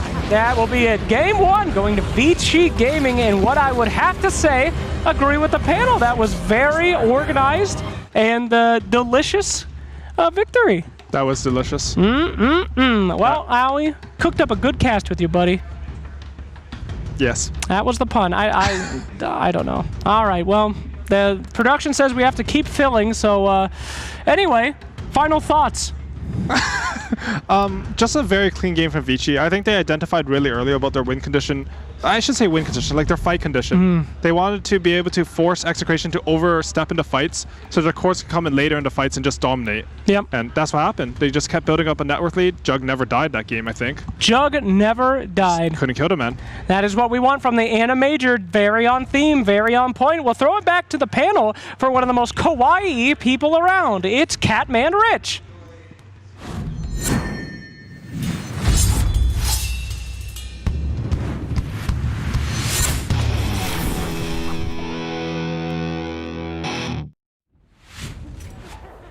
Hi, I'm Catman Rich, and I'm joined on the panel by Fogged and Effie, and I am excited to break that one down.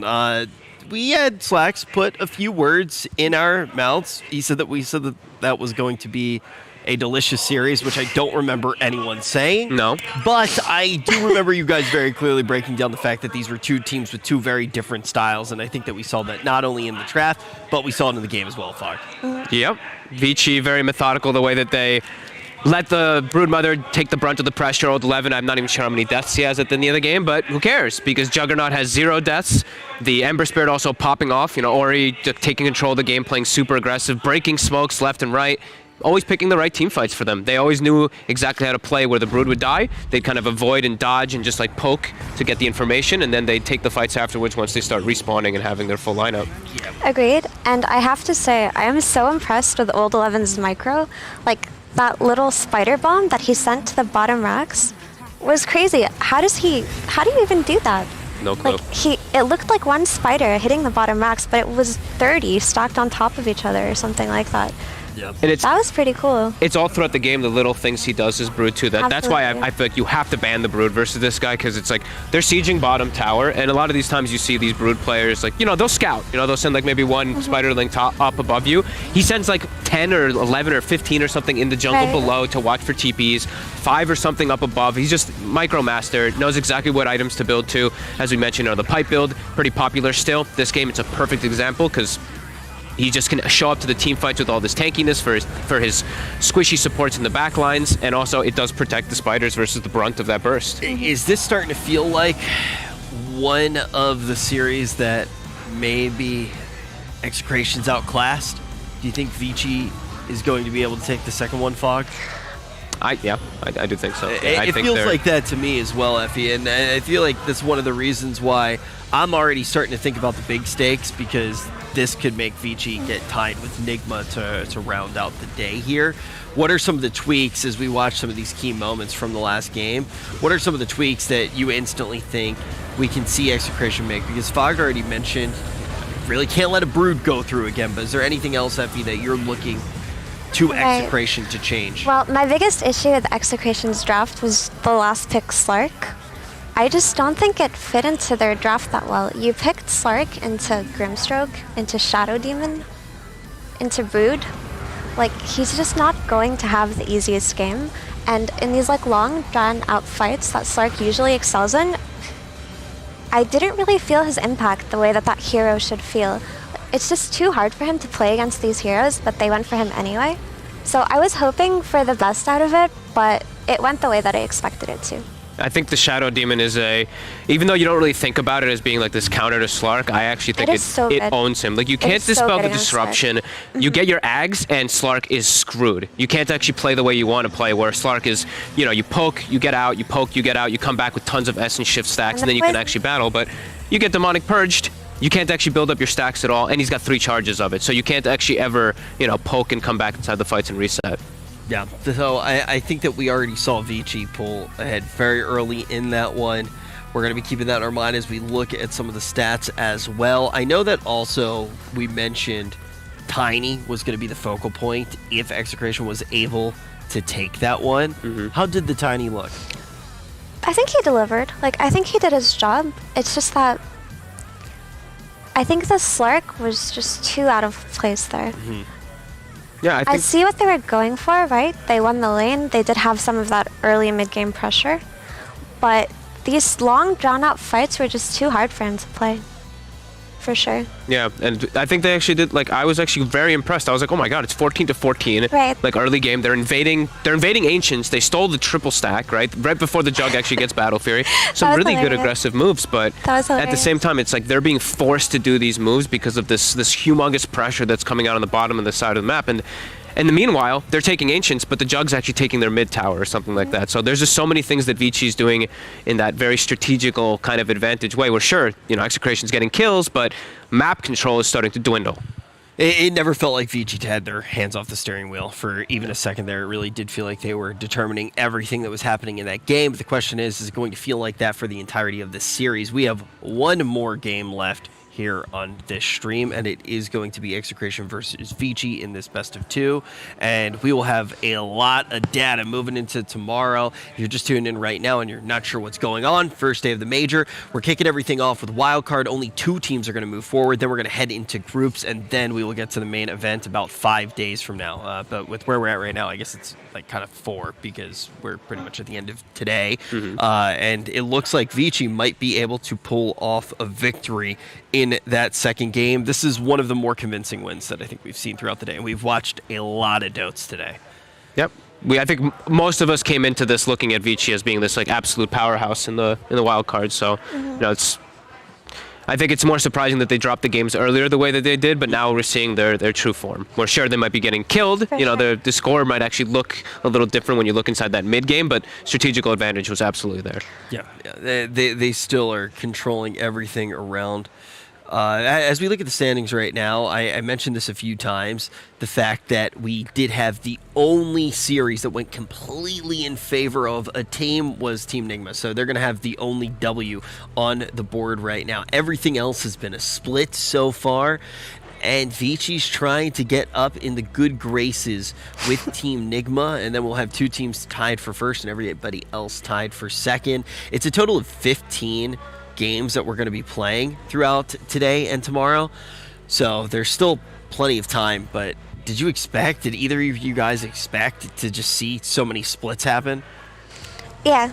You expected this many splits? I thought there might be, because it's hard to tell what's going to happen, but in these like high stakes wildcards where teams like Nigma and Vici really have to do everything they can, and then obviously teams like Secret having something to prove, and you don't know what you're going to expect coming out of it, and the Dota is just insane. Like, it's too one-dimensional to say that this team is better than the other team and they're just going to 2-0 them. Honestly, anything can happen in Dota, always.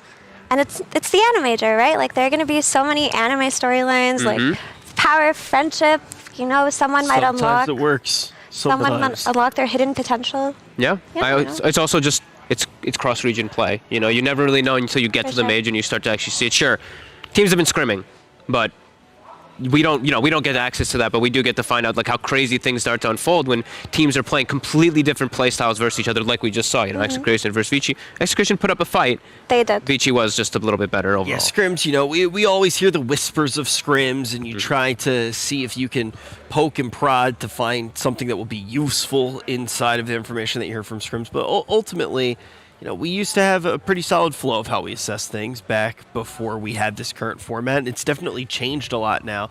Coming into this FOG, when you are really trying to figure out which team you think is going to come out on top or what you're expecting inside of a draft, how much has it changed now that we have the league format? What do you mean, like with all the regions being split up and everything? I think it makes teams just.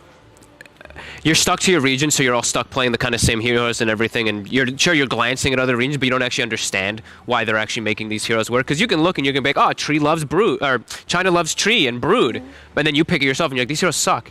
because you're not actually understanding. You're not playing versus it, and then that's where you actually start to learn it. When you're watching other teams play, you get some type of understanding, but when you actually play it and lose to it, then you're like, oh wow, this is why X works. This is why this works. Instead of just looking at something, you actually get to play it. It's like looking at a dish and not eating it, right? You're just not going to understand how it works at all, and you're missing a piece of the recipe sometimes if you just try to copy pasta the draft, right? You think it works one way, you don't play it, you don't lose to it. I think that example is really important, right? The idea of losing to something to actually figure out why it works. It's kind of the reverse engineering of Dota. Losing. But an interesting thing about this like cross-regional play that Fog mentioned is just to see how teams like Vici react to things that Execration does. One of my favorite moments that game was just when Execration brought 5 heroes into their triangle and took their ancient stacks with no heroes that do ancient stacks. And Vici was not ready for it. They didn't even know that was happening. And then they just walk up there and they were like, what? They just didn't think that would happen. I thought that was so I always want to like be able to hear what the teams are saying sometimes, because players, you can be a little offensive and stuff like that at times. You can just be like, what the hell are these guys doing? Why are they doing this? But sometimes that's good. Sometimes you're catching these teams off guard. So yeah, it is good guys, to our say. stacks are gone. Yeah, what the hell? Who the hell took our stacks? Like, why are they doing this? Why aren't they pushing top? Why are they doing this? So it's definitely fun to see the disparity and the differences between teams. So as we get into the draft for our last game of the night, I feel like Void and Brood are two of the things you really don't want to let Vici have. Yeah, they're very comfortable with the Void for sure. A lot of these harder kind of carries for Poyoyo he does excel at, but even his Jug, that was the last pick Jug. We saw the last pick Slark on the other side. I think the Slark ends the game, 6-6 or something? Jug ends the game 9-0. So it still is going to be definitely important to look at those core matchups, but overall it's still strategic. It's the strategic advantage that Vici does set themselves up with. And perhaps even the supports. We saw them now running Shadow Demon Grimstroke 2 times now. That looked excellent. So maybe looking at that a little bit too, rather than just the carry.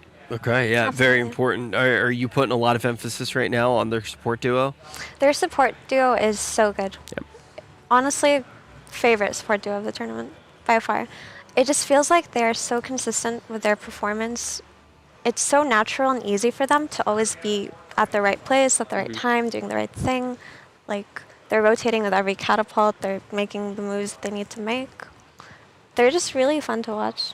You said Power of Friendship as well. We saw DY in that last fight of the game. He ink swells his buddy Shadow Demon to get the dispel on the spear. Like, these two are always just very aware of the situations inside a team fight of just spell casting in general. Like, even if it's, I'm not saving my core, I'm saving my support maybe in some situation, but they're very wary. So I didn't get a chance to ask you, either of you, because we haven't been on a panel yet today, really haven't had a chance to talk about it. But when you got here, which two teams were you favoring the most to get out of wildcard before we even saw the play start? Oof, I don't know what my secondary team. Vici was one. Secondary team I had like kind of up for debate, especially because IG, I had them pretty highly regarded, but then they don't have Ollie, so it makes a pretty big difference. Besides that, I think I would have been kind of even between like Secret and Nigma, because Nigma was improving toward the later season of the DPC, and Secret was doing kind of the same, but they had their ups and downs as well. They were kind of random inside the middle of the circuit. My picks were Nigma, Vici. I had no concerns for Vici going into the wild cards. Like, the stakes are there. They need to win, and for me, they're a good team. They have what it takes. They were like my top pick, but Nigma, definitely, I thought they would do the anime power move that they always do when they're in these high pressure situations. And I feel like there's a psychological factor in Dota that people don't really talk about too much, but when you're desperate, when you need something, you really can become a better player. Your performance can improve. Definitely. And we see that, we've seen that coming out of Nigma historically. So I was never worried about them. I was definitely a little bit, like watching the circuit I was, but like you said, like the test wasn't really, at them just yet to be able to make it to like a major, make it to TI, etc. Now it's like their lives are on the line. They don't want to go through this horrific qualifiers that will come out afterwards. So, but it's still day one. It's really important. It's still day one. Yeah. We don't know what's going to happen tomorrow. It's early, but also when you get this far in the day, it starts to feel like the sands are starting to shift to the bottom of the hourglass, and we will see which of the two teams are going to survive the cruel fate that time has for all of us and make it all of the way to day 3. Look what time can do to you. What were you pointing at? Nothing. Careful. Yeah. Oh, do we actually? We might get a TA game. First ban brood. We haven't seen it yet. I've been waiting for the entire tournament for it to sneak through. The question is, will it sneak through? It's just, will Execration also just snap pick it is the other question too, because now Vici's in a position where they can be like, okay, we'll leave TA, and now if you guys don't take it, we're gonna get TA guaranteed for us. Because they've had to ban the Brood and the Timbersaw, so. It's one of those things where a lot of the teams very early on, like, you're either going to see a lot of TA or you're going to see a lot of the answers to TA, and the answer has been avoid at all costs. And now we finally have an opportunity for the first time that I've seen today for a TA to be windmill slammed as the first pick. Is Execration going to do it in this game of chicken, or will they let Vici take it? Interesting, yeah, Vici's actually also the ones targeting Doom. I know Nico's played it a couple times, but Vici's usually the ones who are just like favoring the Doom super highly. Actually, I was looking at Execration stats, and they went 9-1 with Doom. They went 9-1. At the DPC, okay. yeah. Execration did. They did. It's definitely their comfort pick. Like, they paired it with Grimstroke so frequently and just had so much success with it. I was really hoping to see it come through today, but Doom has been banned consistently against them. So I guess the teams did their homework too. They were like, nah. We're not going to let them play their game. I think Doom overall is a hero that I was very surprised to not see get picked up. Like, a hero gets 4 armor buff, gets 240 GPM built into the hero with an ability. It's like you'd expect this one to get picked up, and I really do think that's going to become one of the bigger top picks toward that offlane, especially just because Grimstroke is super popular still. The Doom, double Doom is going to always be a little bit of a factor that's a scare, even without it too. Grimstroke and Doom pairing strong, because super speedy Doom with an Ink Swell that dispels him, allows him to initiate. So Execration, they go for Nyx. The question is, what's going to be the picks here from Vici? So it's a Lion. So we've got that Hex to kind of counteract a little bit of the Carapace play. It's a 0 damage disable that can always work well, and let's see if they do take the TA. I like Lion openers a lot because you never have to worry about lacking disable in your draft. It just kind of opens up a lot of picks for you, and just more creativity, I would say, because Lion fills that role very well. I think it gives you the disables, and it always like gives you like, okay, Nyx is the best, one of the best heroes in the game versus Puck. And Puck is still a super popular one. Vici, like you mentioned, has had some trouble, of course, with Puck. So now you've got a Lion. If they do want to go for Puck, it's kind of just removed. You don't really want to play Puck versus Lion a lot of the times. It's actually interesting to see how Lion's popularity grew with the popularity of Puck. It was proportional to each other, right? Lion just one day was like, hey, I'm in the meta. He got cooler. And I'm countering Puck every game. He got cooler talents for me was the other big thing too, right? Like you got that HP per finger stack talent and everything, and you start seeing these lines with like 2,000 HP inside mid game. So it's, I feel like he got like a couple of different busts, and he got the shard, right? The shard that makes you immune when you're draining. So there's a couple of different things that just made him nicer. And they're actually gonna go ET. So this is an old like DY staple. Used to love playing this hero a lot of the times for his 5 position. But that's the 2 supports potentially just grabbed up here. Maybe that, I mean, it's still flex. It still could be that old 11 ET, but interesting. I'm confident in saying it's the support duo here. I would think so too. Nyx Darkseer, this is a very strong lane. Yep. Nigma did this one earlier. They actually, that's the game that I believe that they were probably going to end up losing. That's the one that they had Chen Terrorblade, and that Gambit kind of botched a little bit of the ending of the fights, but it looked good. Like this, Darkseer overall with Nyx takes some time to build up, but the power that you do have in mid-game is pretty ridiculous. Right, and I think like Brian mentioned on an earlier stream, Darkseers are doing this thing where they just Ion Shell their Nyx, they Ion Shell their Clock, and they just make them go farm a stack for them, come back. Yeah, it's pretty nice to see. We saw them do that. Yeah, we saw them do that one on Nigma too. They had like a quad stack, and the Nyx, he just went with Ion Shell, and he needed levels. He's like level 3, and then boom, he's just level 5 because he takes a stack by himself. It's a really nice thing that you can do. Yeah, it's definitely really cool. Take a look right now at the teams as they move through this draft for the last game of the night. Keep in mind, if Vici is able to take this, they are going to be tied for first place at the end of day 1 in our wild card. Getting a little bit more information here as Execration takes their bans. You got the Lifestealer, the Jug. Yeah, they're taking out the tough heroes to deal with for that like double Ion Shell kind of pressure. Jug doesn't really care. He's got Healing Ward to sustain versus 2. Spin is really nice, built-in Rage. And then now the Poyoyo Void, yeah. There's a Wraith King and a Tiny Ban coming out from Vici Gaming. Yeah, now looking at the side of Vici, obviously you mentioned still the potential for a little bit of flex, but what are you thinking, Fogged, as they get a little bit deeper on? I mean, the TA is kind of off the table because of that Darkseer, probably. I mean, that does make it a little bit harder to play. I mean, a lot of mid heroes just end up getting removed because Nyx covers the int heroes. Darkseer kind of covers like a lot of the other ones too, so it just makes it a lot more frustrating to actually pick up your mid for Ori. Right, but there are always workarounds and playarounds that you can do. It just makes it more frustrating to play. Makes the drafting a little bit more hard. We can see that the teams are taking their time here. Yeah. Man, this 90% favored to win from chat. It was actually before we even saw the draft of the first game. I'm curious what it would be now after seeing the not only the draft from the first game, but also seeing the first game and the results that it had. Chat was right yet again. 10%. I think we had that earlier today too, where it was Nigma versus Gambit. We had like a 95% on Nigma. We were like, holy crap, that is they got a lot of fans in chat, but also was probably pretty appropriate. As we see Ember taken out, so I think Execration deserve more than 10% personally. I can agree. I think 10% is like undervaluing them a lot, but Chat's always right though. they're always Chat's right. always right. Rich is Absolutely. always with the chat. I mean, they have been right all day. The predictions have been in line. Will They this really one are hold taking their true? time here. Yeah, they're really thinking about this. And the Ember ban definitely makes sense. I think it's something that just the speed of the draft ends up going too fast. They're going to go for their Ursa. Ursa is also kind of a deny pick versus Darkseer. Yeah. Like, this timing with Darkseer and Ursa has always been terrifying. Ursa's good against these two heroes as well. Yeah, I like Enrage a lot versus these like super long disables that can come out from something like a Nyx. You know, Carapace and a stun. If you pop that in Enrage beforehand, doesn't really matter so much. You're good in the lane overall too if you have a good support behind you.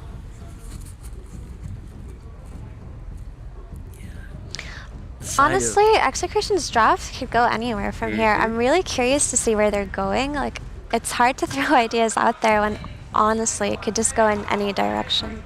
Felt pretty open on both sides, but starting to get pretty deep here. It's a bit more obvious now on Vici's side, because Ursas have been buying these early defusal blades, smoking up early with their team, going to triangle, invading the jungle, just applying this pressure constantly after that timing. So we can already kind of guess that Vici are going to play for like this really strong early mid game. I love that. I like that Chinese style of Ursa so much better. My God, when we were watching Europe and we still were seeing like Battle Fury every single game, no matter what you were up against, I was like, oh my God, I couldn't stand watching it anymore. I love this. Just you get the Morbid Mask, you get like this 9-minute Roche, 10-minute Roche or something like that. You play around second Roche time, and when you get a free shard on this Ursa, you can just like steamroll. I love that kind of style. And you were mentioning earlier, you know, Execration, they love Grimstroke, but they were kind of avoiding it for some time. They actually get it now. Yeah. So works really well with their draft. Good versus Ursa the Silence. Their Grimstroke pairs historically have been Doom and Tiny, which are both banned out, so I'm curious to see what they're going to do with it now. And also, another comment on Ursa is, it's interesting how China was one of like the only regions who had that early solution to Medusa, back when she was like so busted. They were buying that Diffusal and just running at her non-stop. It was really cool to see. I just like when I see teams also just like, you see something, a patch that is so glaring. It's like, Diffusal got buffed, guys. Please buy Diffusal, and people were still avoiding it. So China's just like, dude, look, it just got crazy buffed. We're going to buy it. So this Void Spirit like definitely matches the tempo that Vici are going for. I'm a bit concerned for their like objectives and tower damage. Not objectives necessarily, because Ursa does give Roche, but their tower damage may be lacking a bit for now. So we'll probably see a correction on that with their last pick. Their battling is really strong Very now. Like I love when I have, like when you're playing with ET, you always want something like mixed kind of damage coming out from your cores, and that's like exactly what Void Spirit is. Sure, he's mostly magical, but his astral and all that, you know, there's a couple different things that do get amped up as well too. And our boy Lion. Yep. And they're going to be the ones who actually take the TA. Okay. Finally getting to see it. It's been, honestly, the creature under the bed for the whole tournament. Everybody's talking about TA. Finally, we see TA. I think it's pretty cool because it fits around your like early timings of aggression when you want to be running with Darkseer, but it's also, it's a free scout. You have just a trap inside the pit. You're always going to be able to see where the Ursa is. Absolutely. So that's, I think that can actually be pretty nice for them to set up. Actually, Vici did manage a first pick TA last series. TA is such a strong hero too. It's like if you're able to actually just like you get your stacks finished off without getting contested, like this is going to be a game around Roshan. It feels like if Execration is able to actually get that like quick Rosh timing before Vici is, they could actually apply so much pressure on the map because they have pretty good push. Like TA always is going to give you that extra push, while Vici's kind of lacking that immediately. I also want to note that TA shard is so busted.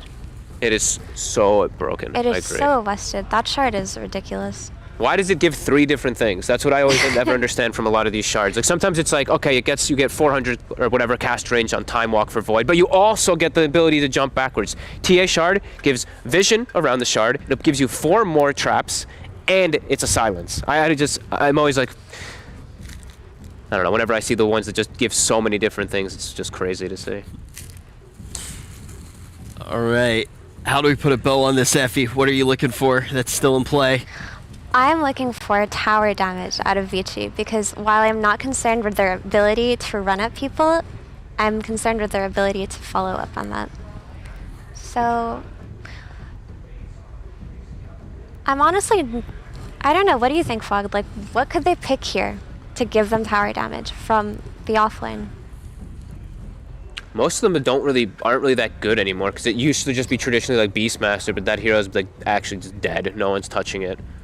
They're gonna get to see at least what carry that they're playing against, so maybe they'll wait to decide based off of that one. Yeah.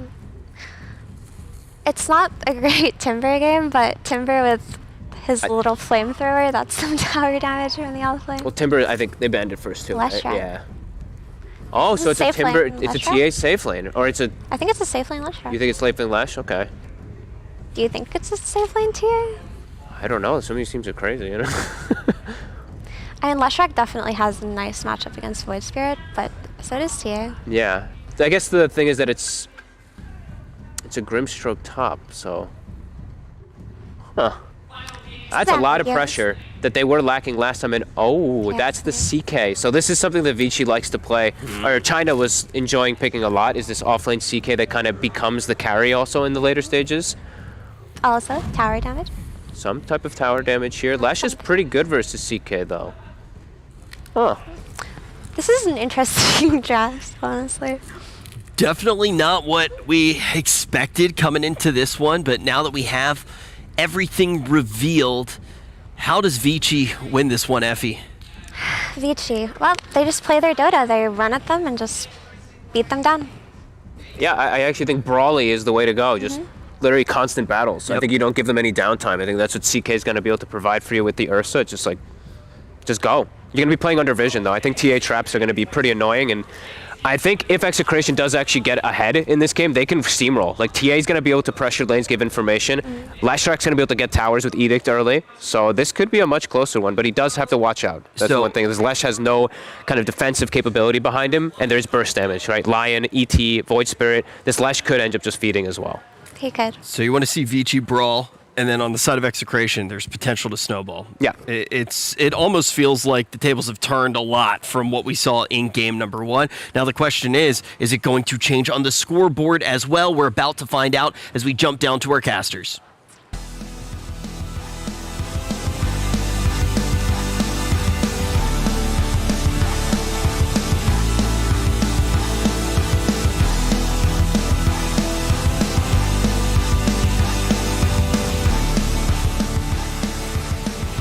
Meow. Thank you so much, Rich. Sir Action Slacks here with Owie 2000 yet again, and our good friend, non-copyright infringement, Yellow Rodent. Here one more time to cast some more games for you. We have Execration versus Vici Uno Mas here at the AniMajor. Yeah, Owie, what is your favorite anime, by the way, while we wait for this game to load in? My favorite anime? Yes. You got way too excited for that. I actually don't care anymore, but please. Yeah, I don't know. I don't watch that many anime. No. What is it? Come on. You have one. Fuck. I liked Your Lie in April.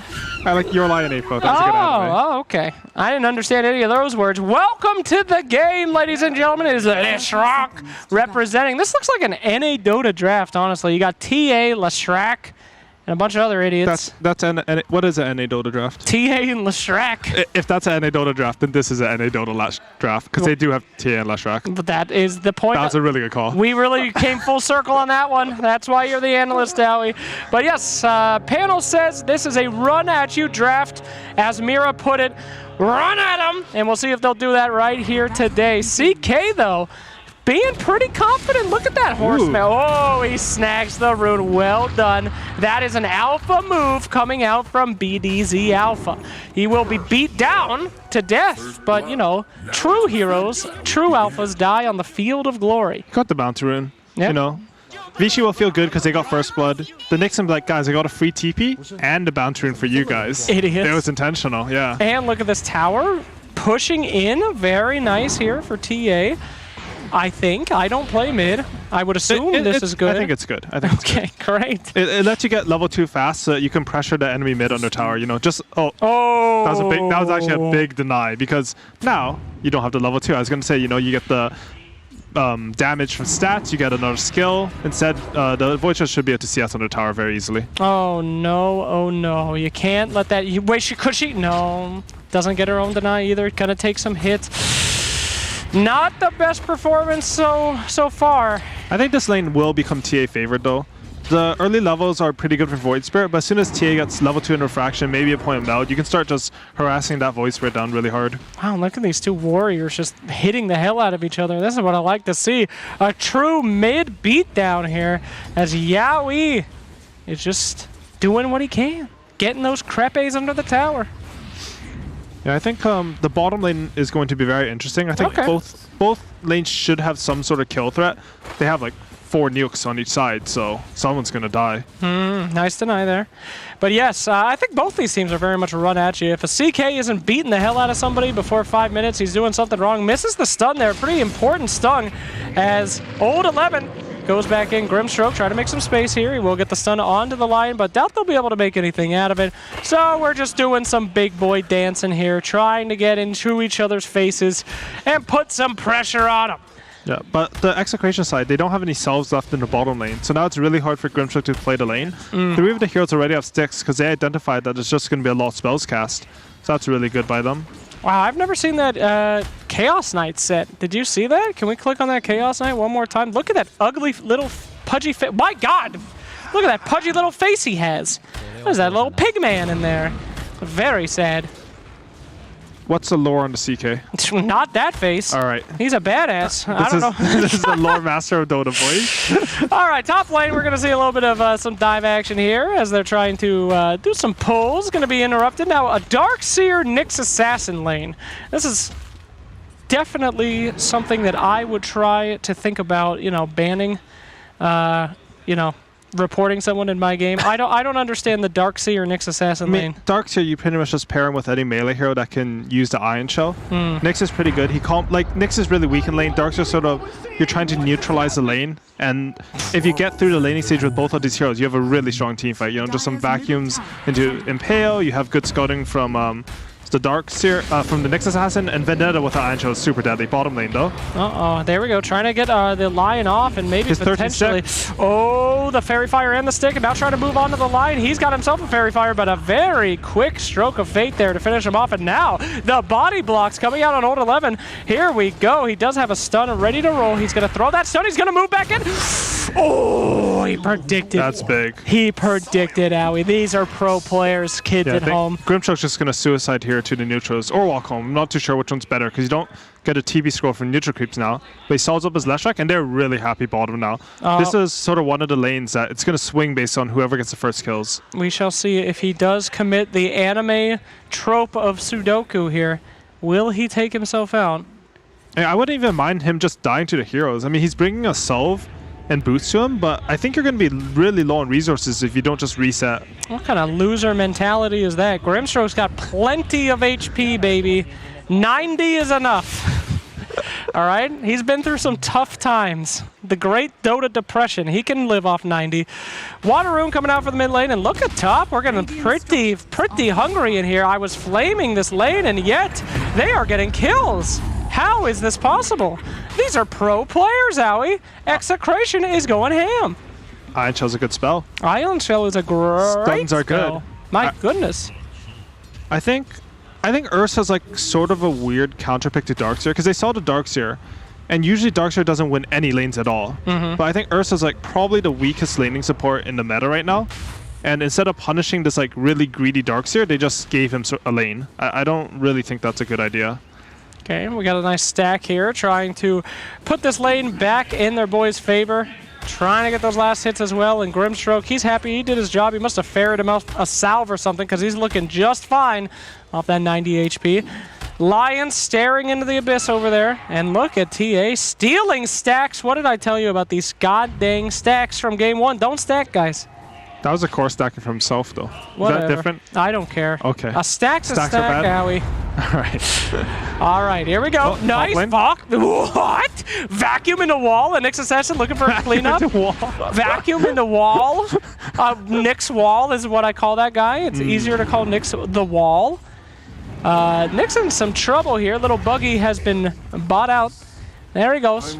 That was a TP force from the Void Spirit, though. And now he's really low on resources, and I think TA is going to get the 6-minute rune. So they killed a Nyx, but I think that was really good for Execration. Absolutely. TA trying to get as many power spikes as possible. She gets herself a double damage. Oh, the wagon dies mid, though. That's unfortunate.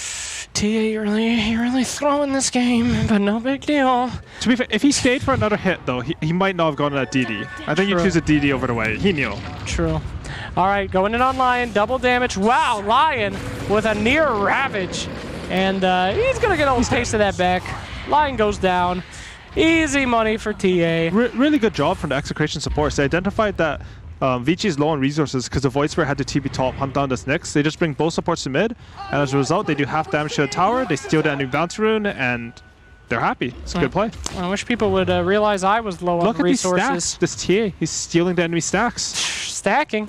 I'm learning a lot about Dota casting with you. You just don't stack, don't ward. You just can't shut it off, can you? You see your stacks getting taken, and you just can't stop doing it. You're addicted to stacking. Get off the stack crack, kids.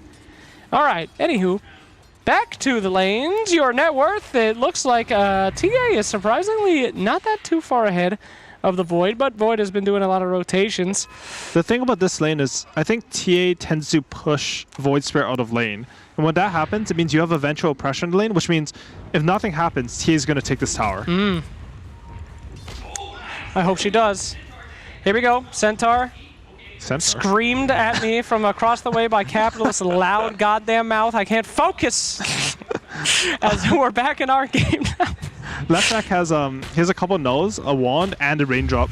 I like how he's gotten a lot of these early game items because, as the panel was saying, like this game is going to be a lot of brawling early. You need to itemize in a way that you can tank through the initial spells and sort of win those early fights. I think Nigma, I mean the old Liquid, they were really good at that. At the TI Day 1, they would buy Magic, Wand, and Raindrop on every single hero and just go fight at like 5-10 minutes. Yep. Some would say that the old Liquid was the best early game team. They were the best early game team. Yes, but it got memed on, but they were actually the best early game team. The onus was on us, indeed. As we move back to the middle lane, Salve getting popped, and looks like Grimstroke ready to nice stun, but the rest of the follow-up from Elder Titan here.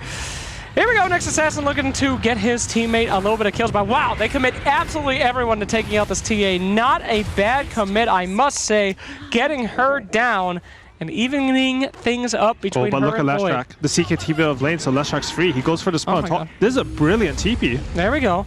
Chasing down that Ursa. Ursa is level 6 with his ult available, but it could be a chase here. Darkseer, Nico, he looking hungry. Leshrac, here we go. Ursa has a hood. He's rushed the hood. That is very cool. I don't know if it's good, but it's very cool. I mean, I guess, like, watching a car crash is cool. I don't know if it's good. I mean, the thing is, like, if you pick a carry against Darkseer and he kicks you out of lane by nature of just Ion Shell and creeps, you will lose the game off that. Darkseer will snowball and carry the game. So I think his idea is, like, even though I'm an Ursa and my lane hasn't been going that well, I still need to sit in lane versus Darkseer. This play by Leshrac, like, it looks bad because Leshrac killed him, but that move by Leshrac was honestly brilliant. He sees that CK has committed his TP to mid, so he has some space in lane. Instead of trying to get more farm, he's thinking about how can I stop the enemy team from farming. He TP's top, they kill the enemy carry, He's ruined Ursa's game, and they're going to kill this top tower. Oh, maybe not. Okay, here we go. Nice save by Nyx Assassin with the stun, buying some time here, but he's got to get out of there. He's going to be able to make it. See, Howie, that's why I love casting with a true genius like yourself. I look at this, I see Hood Ursa, and I start reporting the guy. And you explain so elegantly how I'm the idiot, and I believe you. That's the biggest trick of all. That's the prestige, if you will. It's important in Dota, like, you should sort of be curious about what people are doing. Like, you should think, like, why are they doing this? Like, is there any reason? That is exactly what I say. When someone first picks position 5 punch, I say, why are you doing this? I'm very curious a lot. Anyway, you got me. Darkseer are moving in, and a lot of effort being put on this top tower to keep it functioning here as Ursa has moved down to the bottom lane. Bottom pretty much empty as this team fight now. They are just moving in, but Oh! The stinky pinky coming out from our boy Lion at the last second.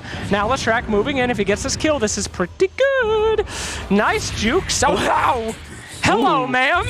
So sorry, I'm wrong place, wrong time. As Ursa and his Hood continue in the bottom lane.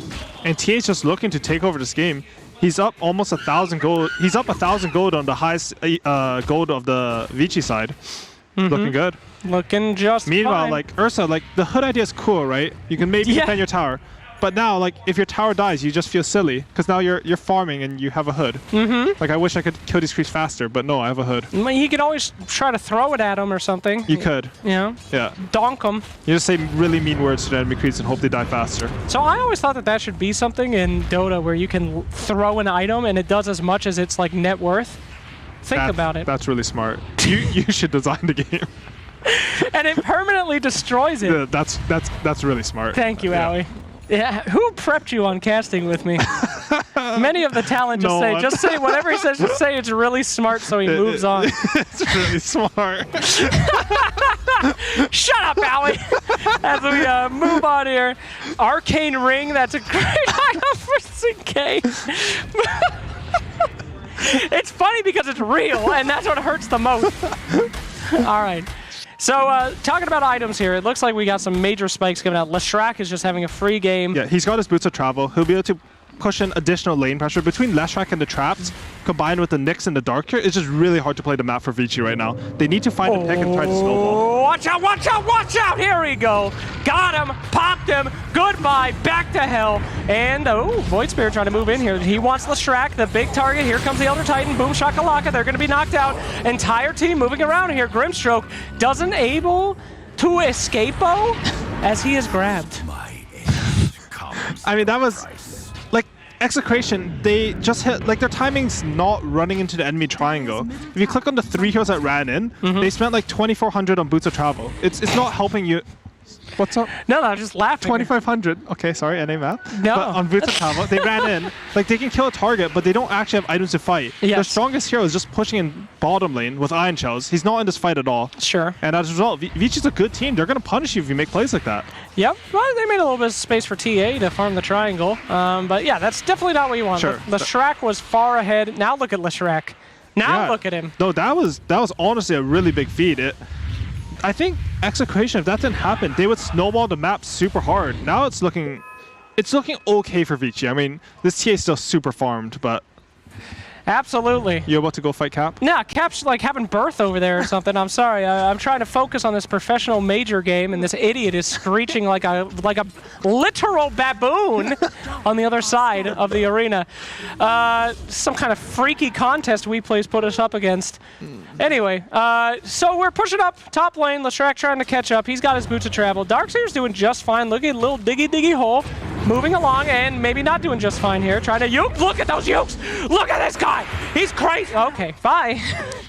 But it was pretty cool. Forced out the finger. Forced out the finger. That's a long cooldown. Should have bought the hood. I mean, I would use that finger every time. He has a hood. He has a hood. Oh, dear. Should have bought two. He should two hoods. He should have had Ursa throw his hood at him. Oh. And then if you time it perfectly, you can catch it like dodgeball. Oh, and then you have two of them. NBA stuff. Jeremy Lin always said Dota and basketball. All right, moving on. CK not having a great game here. A lot of hunt downs from your Nyx Assassin and your Grimstroke. And here we go. Leshrac this is a big dive. Ooh, this gonna hurt. Leshrac trying to make his way out, and a little link here, but not close enough somehow to anybody else. Lesh moving away. He's just a little fish. Bouncy, bouncy, but he's going to somehow make it out. No, he won't. Wait, yes, he will. No, he won't. Yes, he will. No, he won't. Yes, he will. No, he won't. Yes, he... No. And Darkseer, the sole survivor, if he lived, which he didn't. And the entire team dies yet again. Execration. Templar, the sole survivor. The sole survivor. What are you doing? You were ahead, my friends. They're just going a bit too ham. I don't think they're realizing, like, they bought items to play the map, but they're playing like they have mechanisms and BKBs. They're diving a tier 2 tower in. It's just so simple for Vici to punish them. Unfortunately, these guys are playing the map from 2 patches ago, as they are getting just murdered all over the place now, and Nyx Assassin dive beyond the tower. TA, she's like, hello? And they're just bleeding kills. Like, they're TPing him 1 by 1. You can't do this. This is not good. They need to get their stuff together. They need to get under control and say, guys, we're throwing. Deep breaths, everyone. Everyone calm down by spamming the Arkosh Gaming Announcer Pack for $20 in the store right now. And let's all just calm down. That would be very calming. It is. For the I think, you know, the Ursa hood.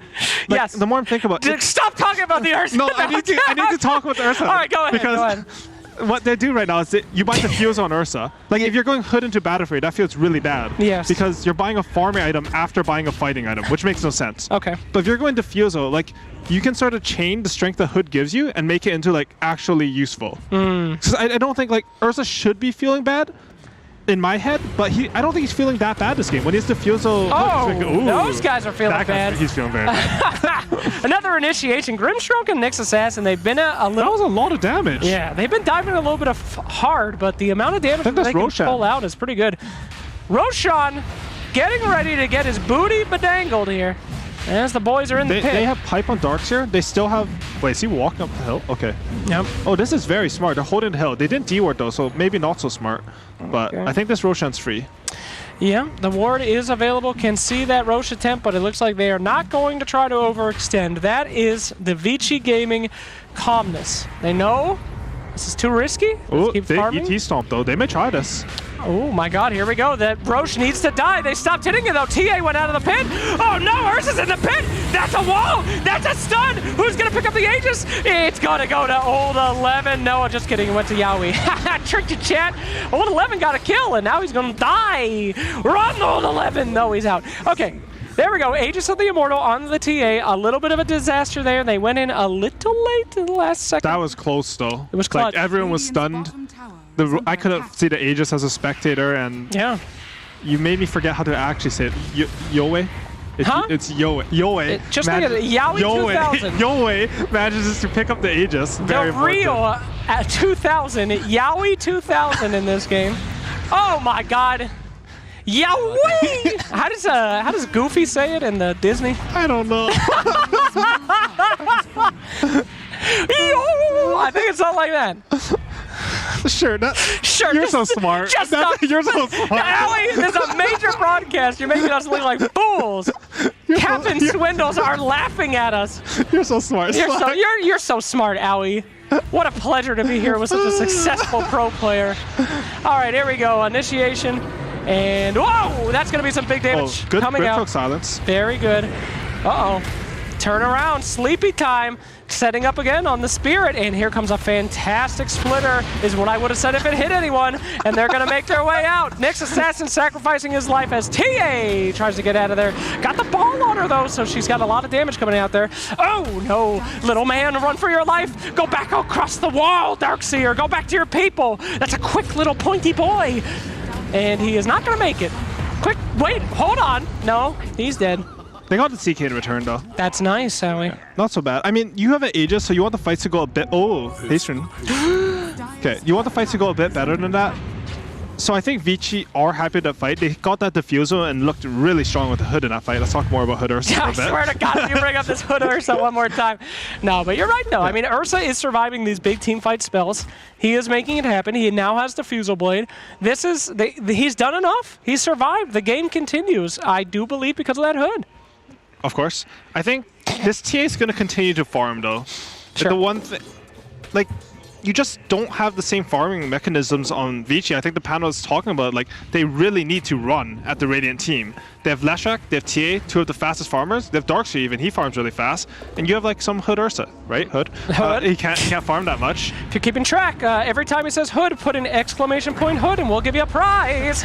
All right, here we go. Elder Titan take, well, no, that is not contract binding. That is just gonna take that shrine there. Boom shakalaka. Execration, you can see why the TA is banned against them a lot. They just play the map very cleanly.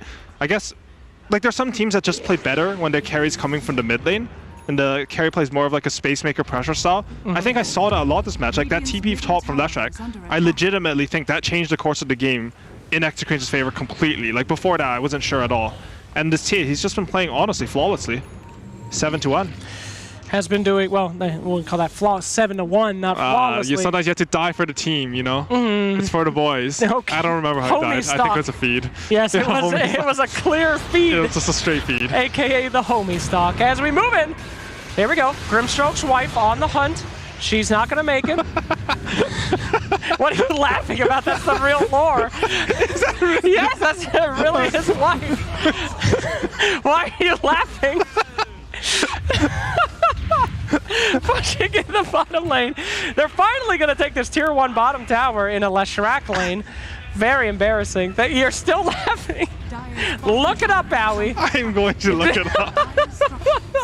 Look at this rotation, though. Mid, they see that Ursa a little bit alone. They killed his entire team. Yule's into potential stun there. Ooh. Oh, nice job by the Ursa bear, though. Trying to get that damage, but that ultimate lasts just so long at this moment. Nice double stun. There's the Link, and there's the lady as she goes in and rips them apart.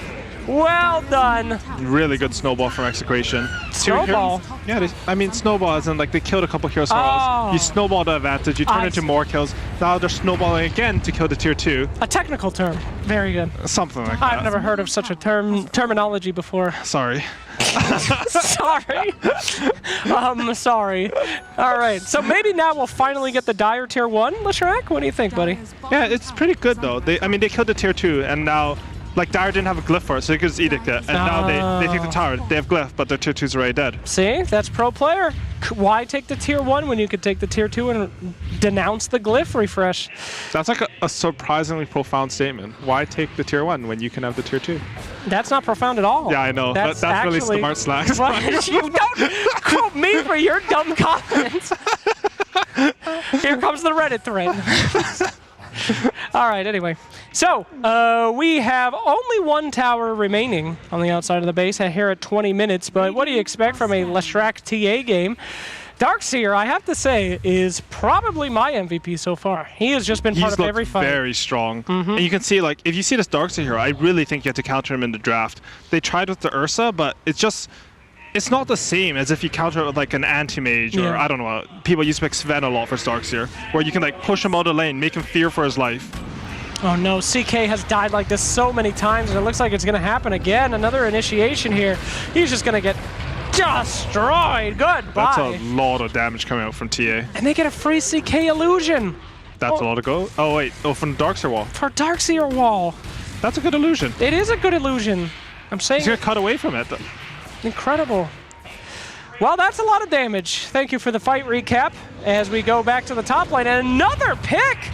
Boys! That Vici's falling apart. Oh no, Vici is crumbling. They are just getting picked off over and over. Nyx Assassin Darkseer roaming all over the place and just creating pure chaos over this map.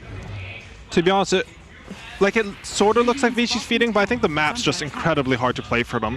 Like, you're playing with less lane shove versus a team that's really far ahead that has vision mechanics like TA and Nyx Assassin. Like, you're not going to get on the map for free. And your Ursa has a hood. He does have a hood. It's so not what are you going to do? How do you do it? I mean, right now we are actually supposed to think about what they're supposed to do. Yeah, why did he get a hood? You're right, I think what they need is TA to sort of overextend a bit. She went a really good build, I think. She didn't go for the Blink Dagger, which I think is correct in this game, because she's going to hard carry this game. You don't want items like Blink. But they need to find a way to force one of the cores to overextend, sort of burst them with their single target damage. They have single target on What is it? What's on the ground? Heroes. What is this? Okay. That's item being sold. Is a circlet. And then they need to sort of stomp the backline so that after they burst a hero, they can reset. And then, like, you know, do the process again, pick off on their hero, reset. Take a good fight that way. But honestly, Execration, they're playing well. I don't know if they're going to give them the chance. Yeah. Now we expand my 5.492K knowledge here. Are you really that MMR? That's right. I've been boosting. That's really high. Thank you. It's a bit too high. Okay. Why would a carry not want to get a blink if they want to carry? Because to me, that means more initiations, more farm. I think Blink Dagger as an item, it doesn't give you any stats. So it's good at killing one target, but as a carry, you want to kill one target and then keep doing DPS to the next one. So something like Dragonlance, it doesn't make you overextend. You hit that first target, your team's going to come in and stun for you, do disables, you know, cause chaos, and you'll still be ready to hit the next target. If you go Blink, you'll blink in, you'll kill one target, and you'll have to reset because you don't have one of your 2.2k gold items. I see. That was a very concise answer. Thank you, Owie. I'm smarter for knowing you. There goes a Dust. He is able to sense that next assassin. Do that smoke, and that is a Yules trying to get away from these boys. And nice little link there. Trying to get it off here. TA moving in, making sure that Lion can't cast a single spell, and moving in on the other BKB'd enemies. No magical damage coming in from that TA. CK, oh, the wall, the pain, the horror, if you will, of seeing these characters get absolutely obliterated. These guys are getting just destroyed so hard they might respawn in Han. I don't even know. They're not even in this game anymore, my friend. Goodbye! And just honestly beautiful team fighting for Execration. I was talking about how Vici needed to take a fight. Execration, they just heard me, and they're like, we can do that, but better. They kill one target, they kite out the BKBs, they reset, they get a wall on both cores, and that's just a flawless fight. Excellent execution. Flawless victory potentially as we move on to this tower. 25 minutes and you're pushing a tier 3 with a Leshrac and a level 21. Oh my god. My brain just shut off. It's 26 minutes and she's level 21. I would have abandoned already. These men are braver than I. And he has an Aghanim Scepter. Like whoa. I've seen the eggs. I've heard the tales, Ellie. Yeah, they're not going to be on the map at all of Vici because anywhere you go, now basically TA can get there. Next is going to set up, TA is going to be there. They're just going to kill you. Travel to Leshrac, there's 3 heroes there. Gaben decrees the game should end. Oh, Leshrac? Oh, Leshrac in a little bit of trouble here. Got picked off. The Stinky Pinky connects. Next assassin waiting for that Spike Carapace to go down, and they'll be able to probably clean him up as well. But, you know, what do I know? Yeah, he's going down. Okay. Nobody else dying on that one, but losing Leshrac, not great. This is what Vici need, though. When Execration has 2 main heroes alive, it makes it too easy for them to kite out the disables on Vici's side because all the disables on Vici's side are single target. So they need to snowball from this. They need to press into the enemy triangle, get some vision. Like this, they should be in desperation mode right now. Hard to snowball when one TA trap makes your one of your carries have half HP. That is true. But we will see. This TA is doing a good job slowing them down. Right now, all Execration should be thinking is like, if they do not get this Roshan, we hold our high ground, our heals respawn, we've won this game. Like they don't need to go fight them, but they do need to stall this, I think. Okay, well, they have plenty of traps, plenty of vision. There's the wall. Very hard to fight into that wall. You don't even really have to do anything else. I mean, the creeps and look at him. Ursa's kicking his own ass. Incredible. Old 11 eats a trap. We know how much damage that does to him from earlier. And wow, he has got, oh my god, this is a complete disaster. They are walking right up into the Grim Reaper herself. Good night, goodbye, and good luck. Ursa Bear turns around to hit the trap, and that's enough for the Yules. It is game over. I don't want, you know, they say don't tell the audience it's game over so that you can trick them into being entertained, but these guys are bamboozled here, Owie 2000. Okay, Ursa's alive. Take back everything I said. It's an even game and anything could happen. I mean, they're getting Roshan now, I think, pretty much for free. They don't have resources on Dire to fight them. I think... Oh, they're not going to do it. Which is probably smart. They have 2 dead heroes. I can't think right now. It's okay, Owie. You're doing great. But, Oh, there goes the neighbors again. There goes the Joneses showing off. I think that fight, like, I'm surprised it went so well for Vici. They were in desperation mode, so they like sort of just walked up that hill. It wasn't like a smoke up the hill. It wasn't really planned. It was like, we need something to happen now, and they made the right choice. They killed a couple of heroes. They delayed the Roshan. They can still live to fight this next fight again. Question is, will they be able to get to that Roshan? It is not looking too healthy, and they certainly don't want it to go over to TA now that everyone has responded it could be bad. And We will see this that eggs on smoke. TA is pretty scary. She can just at any point go to the trap in the pit while melded and hit Roshan with a triple meld, and he will die within like 10 seconds. Wawa weewa. Okay. Looking for another pick from your Nyx Assassin. That mid tower being gone is such a detriment. You really just see this map closing in. Void's where TV's bottom. Oh no! They're on the hunt again. The Leshrac in the darkness. Void's where TP bottom. He can't come to this fight. Oh no! Elder Titan's dead. Goodbye. Wait a minute! That old man just hobbled away. They ignored him. That's how pathetic he is. Okay, he's dead. They're going to take out both of your supports, then they're going to start to hunt for the cores. Roshan still relatively low and should now be easy pickings. Look at that, that's what I call relatively low.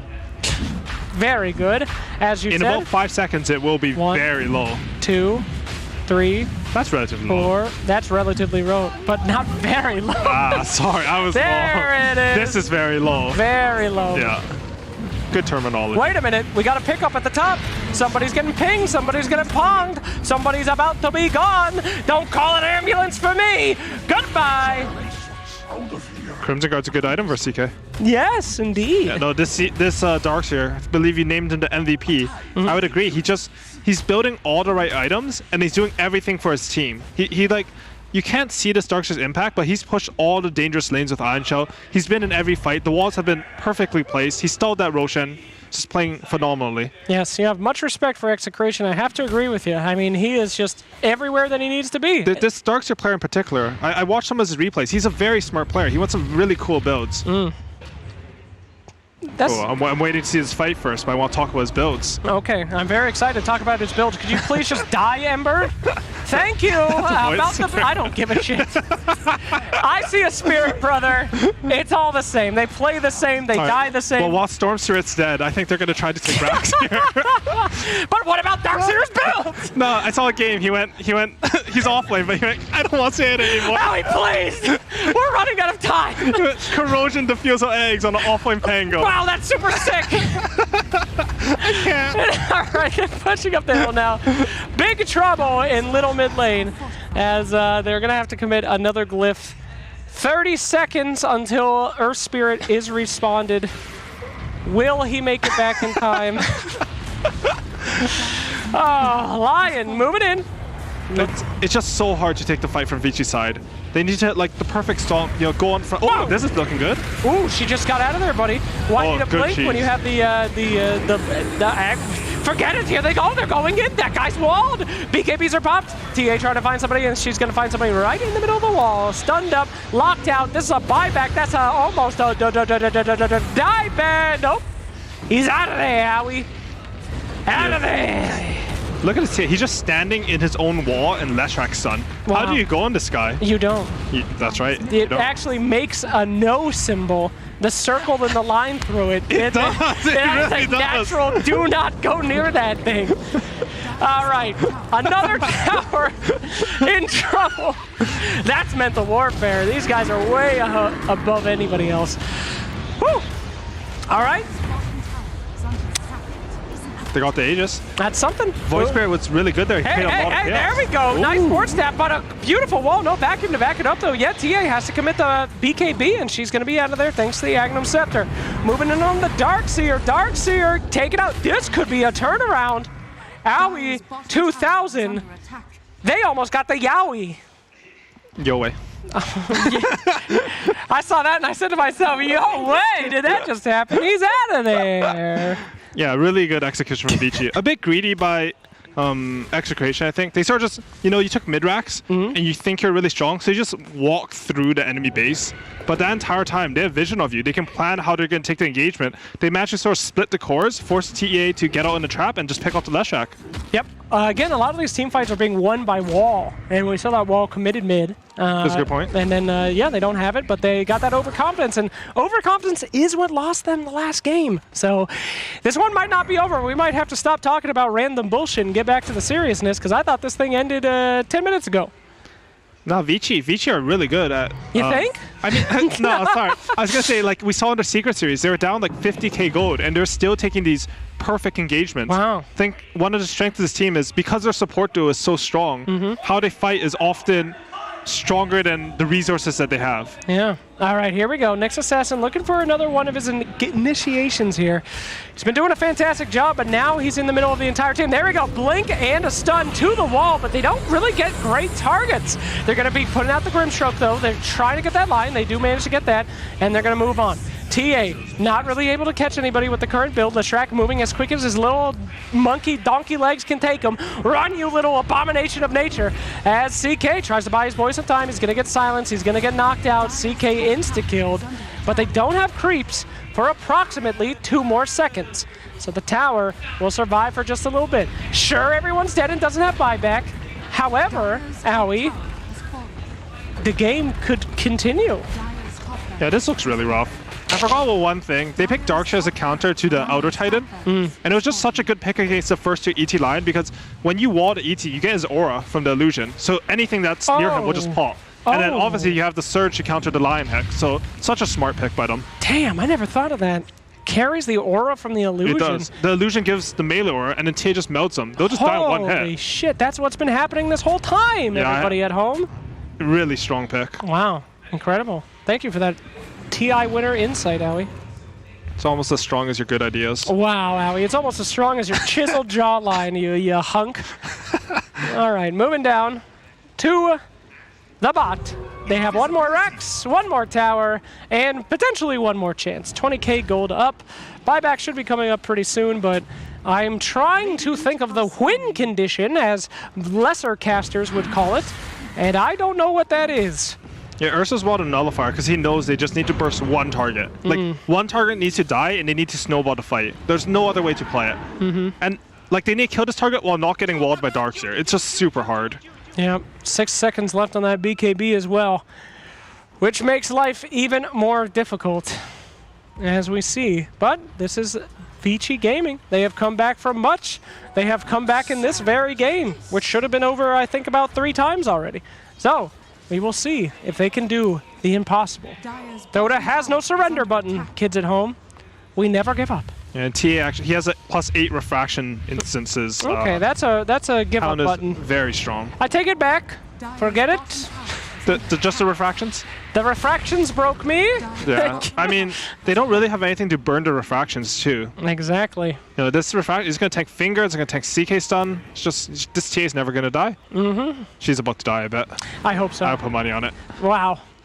I believe that is not how betting works. Sorry. To make a statement and say you'd put money against what you said. I think that's what Martha Stewart's in jail for. Oh, okay.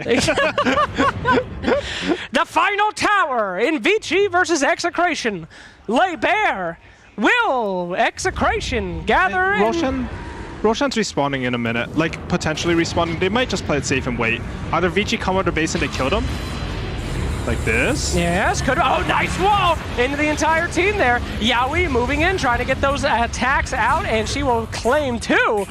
11 trying to run for his little baby life here. Old man, Elder Titan, they might sacrifice him, break Grandpa's legs so the young children can live on and reproduce. No, Elder Titan says the youth of the tomorrow are worthless. As he moves in, the Zoomers have suffered as the team moves in for the kill. Holy guacamole! It's not good! Ursa's in troubles. Mr. Bear running away. Okay, they're going back. And I think Vici's making the right moves. Like, going into your jungle when you see you have some vision of enemy heroes on the bot lane is the right move, but they're just so far behind. It's just so hard for them to fight into the AoE of Execration. All right, moving in finally on the bottom tower. This is the moment. Now, we don't have wall yet, so they could potentially do something, but without a buyback. There we go.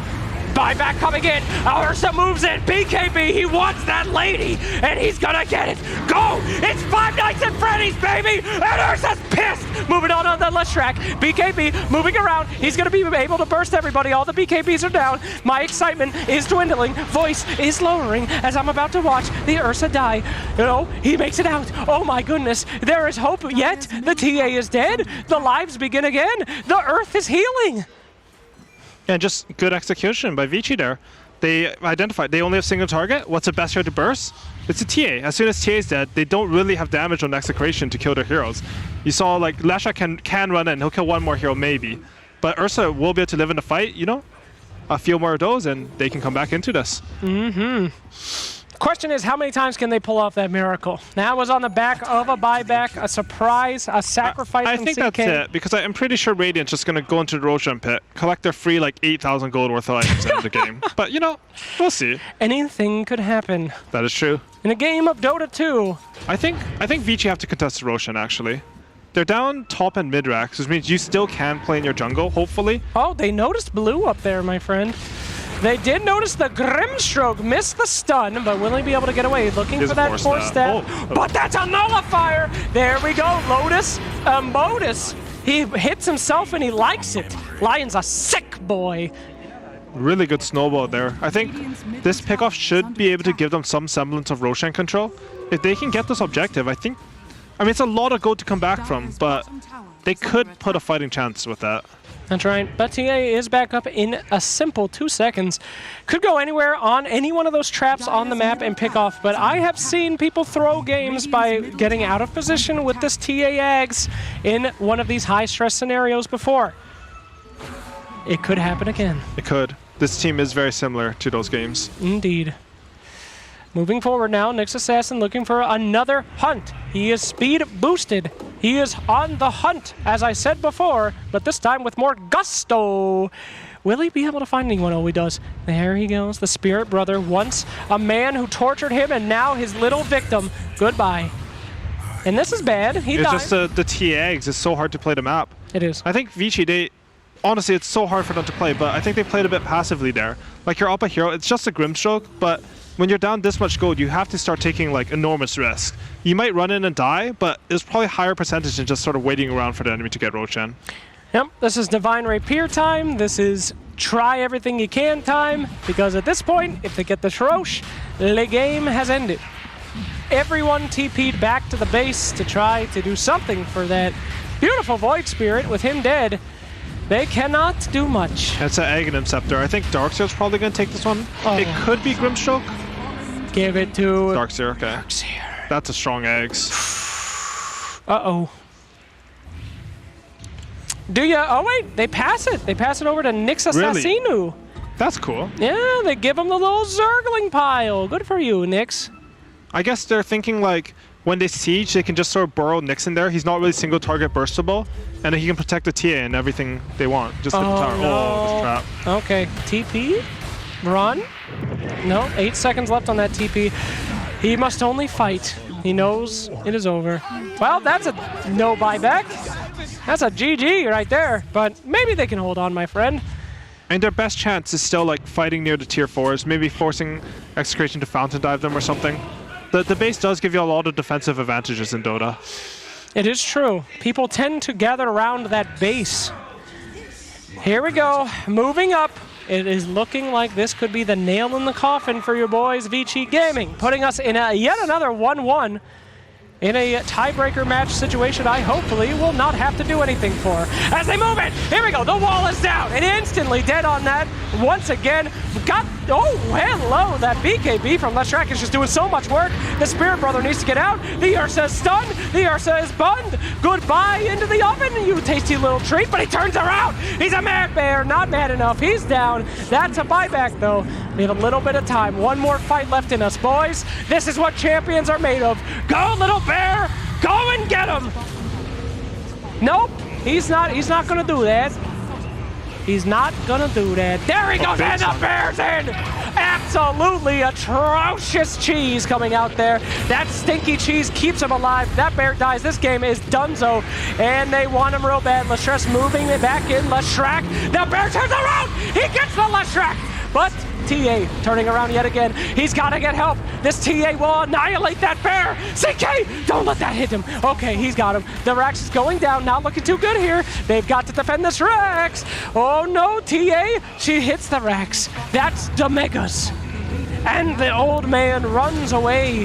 Uh-oh, bear moving back in. The stinky Pinky, she's down. That's one life though. The rest of the team is about to turn around. Wait, they can't turn around. Old man has put them to bed. The children are gone. And the adults party all night, baby. We're back into this goddamn game. Vici lived there too. Woo! And Execration got megas, but Vici, they're really showing the quality of their team fighting here. I mean, they're mega, then this game's looking pretty lost, but thank you, Aoi. At least they're good team fighters. Thanks a lot for bringing us back to reality. Sorry. The hood remains. The hood. Does he still have it? He still got it, baby. It's given him a lot of value. I legitimately don't think it was a bad build this game. I think the Leshrax move was just too strong. 31K down. We have the creeps pushing in. Those are mega creeps now, ladies and germs. I believe in miracles. This mid-tier 1 is still alive. It's 44 minutes into the game. Don't bring that shit up, Aoi. We don't need to hear about. Oh my God. No. You have. Oh no.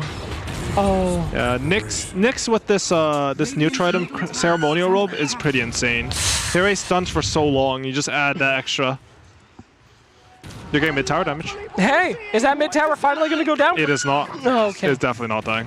Production, if we could please keep tabs on that tier 1 middle tower, I would like to see every creep attack upon it.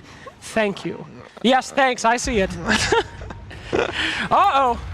He blinked uphill and they got that guy. He's gone. Bye. Yeah, Vici, like they're desperate right now. They need to like farm these. Actually, I don't know why Lion's there. He's living his best life. I think, what is he doing there? He's trying to farm his Aghanims or something, but... Attaboy. Yeah, no, this Execration team, they've done a really good job picking off Vici. All right, we're smoked up. Megas are pushing in. Any kill at this moment would probably secure the game. You can believe me this time. I've said that about 5 times, but... They do have buyback on Void Spirit, so they could go for the same play that we saw on the bottom racks earlier. But they have to do so many things. They do. They have to kill TA. They have to survive the wall initiation. Elder Titan, he has to do anything. He has a BKB. He's dead. Goodbye! He did not get to press his BKB. He did not. That was very sad. No. Buyback available in 9 seconds, and they will just GG rather than waste the gold. Ursa Bear looks on in disappointment. Cheese and Rice, was that a game? They held on, though. Vici Gaming with a lot of heart, and kudos to Execration. Really well played. Really, really good game. Honestly, really well played by them. They knew their heroes. They executed, I'd say, almost to perfection. They picked off Vici's heroes when they needed to. They took objectives when they needed to. Just, yeah, way better than I thought they would be, to be honest. Really impressing people this event, I think. Absolutely. A lot of gusto. Maybe dove a little bit too far sometimes, but... You got to go for those. They reeled it back in. That's what matters, you know? Reeling it back in. So anyway, Execration, extremely impressive. Vici Gaming looking like one of the stronger teams to come into the entire tournament and having a issue. I put Vici as winning this wildcard pretty handedly. Wow. But, you know, Execration, they're looking good. Yeah. This wildcard is... Wild. It's wild. That's a really good way to put it. It really is. I mean, we've seen so many I don't know how you thought that word for it. Thank you so much. I have a very good diction. I have a calendar that teaches me 1 new word a day. And one was wild.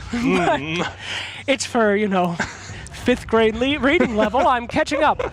But anyway, Aoi, is there anything else that you are hoping to see potentially from Execration? Do you think they'll be able to continue to beat these big boy teams with these NA drafts?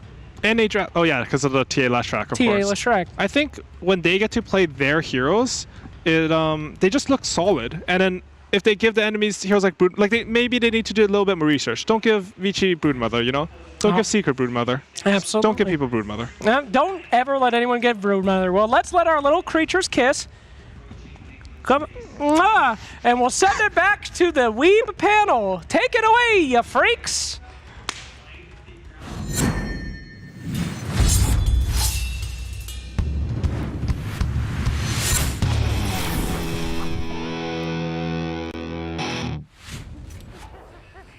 Looks like we're the freaks that get to close out the night here, the last game of the day in the rear view mirror. And we get to discuss what we're going to really be playing for tomorrow, what the wild card's really going to look like. As you can hear behind us, it looks like the other game of the night is concluding as well. But let's talk about the game that we had on our stage. I don't know what was more exciting, the Execration dominating like the 90% of the game, or Slacks yelling and screaming about God knows what half the game. It had to be a combination of both. That's for sure. That was an experience. I was so impressed with Execration, Yeah. how they played. Yoe was an incredible TA. Everyone, honestly, on the side of Execration played so well. The Nyx was impressive, the Darkseer was impressive, the Lush was impressive. Yeah. One of the notable things for me was like the Lush Rack TP top to kill the Ursa, and then the TA showed up and killed the Void Spirit. They had a lot of like really clean early game movements that gave them the lead that they needed to snowball with their TA draft. They played off each other so well. I think that was the biggest thing. Like every single time I would see, it's like this Nyx assassin is playing like an insane player, just jumping into the fronts, getting like double stuns up, but his team was always there to back him up. Like somebody was always there to have this extra thing on top. Like Nico would run in, he'd get a vacuum off, they'd be able to get up and set up like a two-man stun with the ink swells and stuff like that. It seemed like they had just such good synergy between all the players, like vacuums into split earths and stuff like that too. When they had the shard on the Lash, there was a lot of just really like top tier mechanical stuff, like even swapping. I mean, I noticed like swapping neutral items between fights and stuff like that, like Lash carrying Essence Ring to swap it in. I mean, yeah, this was just a really good performance from them, and I think they got like a bit of a stronger draft. I think Vici did pick themselves into a tough position this game, like picking this Void Spirit into the Nyx, getting this double melee lane top versus Darkseer and Nyx Assassin as well. I think they put themselves in a really tough spot, but I think Execration made it look that much harder because they steamrolled them. Like they were just running at them the whole game, and Vici was the draft that I thought literally has to be the ones running at them, but they're just getting ran at themselves. So they're like, oh god, we have to react every single time, but we're always man down. We're dying. One person dies immediately to Nyx. We're playing 4v5 fight right away. Yeah, it's a beautiful way of putting it. And the thing that I keep coming back to over and over and over again throughout the entirety of the day, because I swear, I think he probably tweeted it like halfway through the day, but Loda tweeted out a little bit earlier just the idea that, you know, you're in a good place when all of the wild card matches, you could just take them, make them their own tournament. It would feel like a tier 1 tournament. We've seen some really high quality Dota today. We've seen some really exciting Dota today, but we haven't seen much besides draws. It has been essentially all draws. I do need to check in on what actually did happen on the other stage. I can hear that just concluded as well, but we're going to have our full standings to take a gander at and try to predict which two teams are going to move forward after we have the last day of wildcard tomorrow. And if we just have non-stop splits, it does leave Nigma leaving day number 1 in first place with everybody else tied for second. Not what I expected to be saying. We're going to have a lot of tiebreakers tomorrow. Yes, we are, which is great. You know, more Dota. Like you said, mini tournament already here in the wild cards, so that's actually more fun because we get that to see which teams are better. Breaks my brain, though. Like actually figuring out how many games of Dota that would actually be. But yeah, I mean, we have at least between these 2 days, 15 best of 2s. We're locked in, and I think it's nigh impossible we don't have at least 1 or 2 tiebreakers tomorrow, especially after today. I mean, if tomorrow is anything like today, we're going to have at least a few, but let's take a look at just a few more things here. We're having all the numbers flying at us right now, and Effie, is there anything that you really want to highlight here before we really start to predict what we expect to see at the rest of the AniMajor? Right. I just want to give Execration a quick shout out because the Twitch chat percentage for their victory was 10%. People did not think they would stomp Vici, but they just did. They played so well. I really want to highlight that, give them credit where it was due. That was a near flawless performance.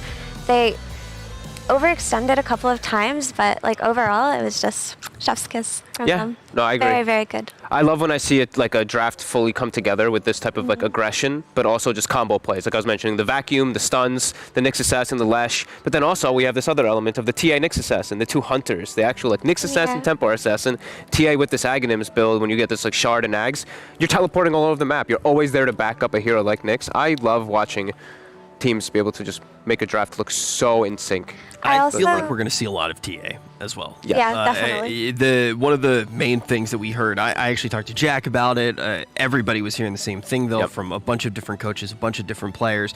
TA, something that you need to know how to play, or it's something that you need to have an answer to. The answer had been banning it, and as soon as it doesn't get banned, it crawls on through, and we see that it's definitely going to be a powerful tool to have in your kit throughout this tournament. What do you think answers would be to TA, though? I think Execration set themselves up in a nice position where I think maybe Vici wanted the TA, but they're versus Nyx and Darkseer, so they're like, you know what, we actually can't pick it here.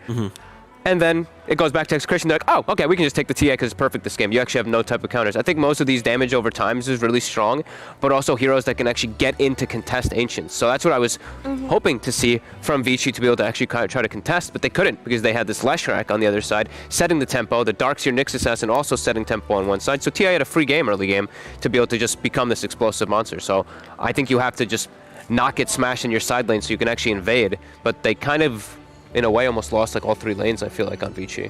They did.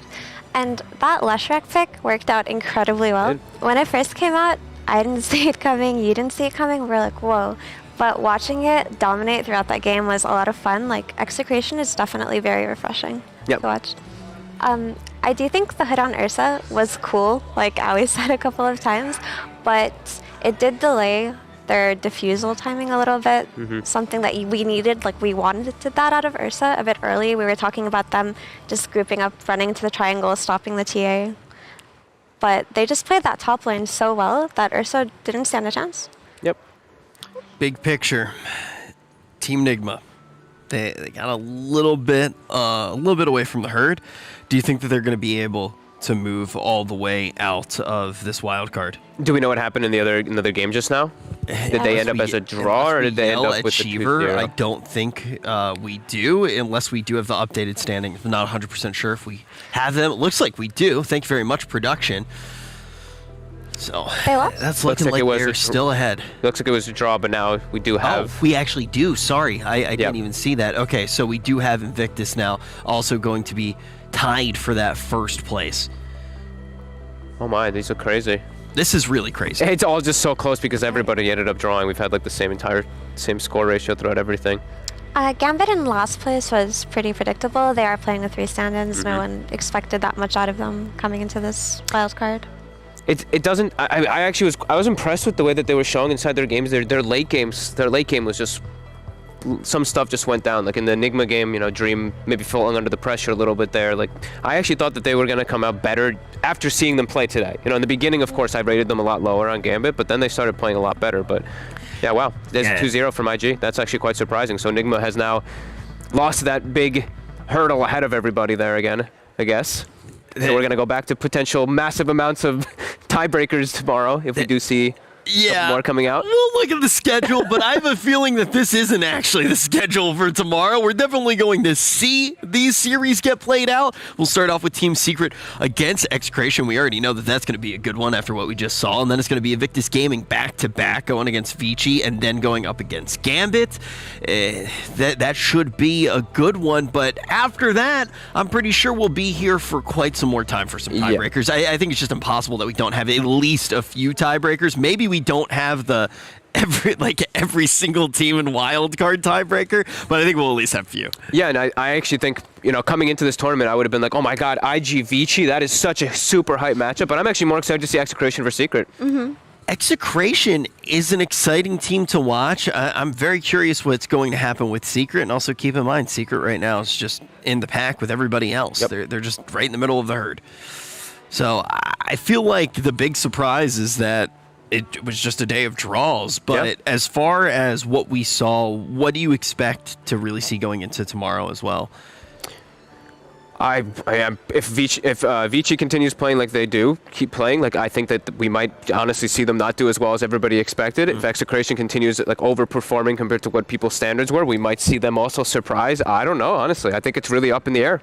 That would be an awesome story. Win. Right? It's looking just too close to really tell right now. Well, I am already very excited. We waited a long time to be back in a major. I think it was over 2 months, and now we're finally here. We had a lot of work to do today, but we're going to have even more work to do tomorrow. Make sure you get a good night's sleep tonight, because you are going to have a heck of a lot of Dota to watch tomorrow. We got 3 more best of 2s that we're going to watch here, and then 4 more that are going to be played out down on the other stage. But after that, the question is, will we have tiebreakers? Thank you so much for joining us for the first day of the AniMajor. We'll see you tomorrow to figure out who is getting out of the wild card.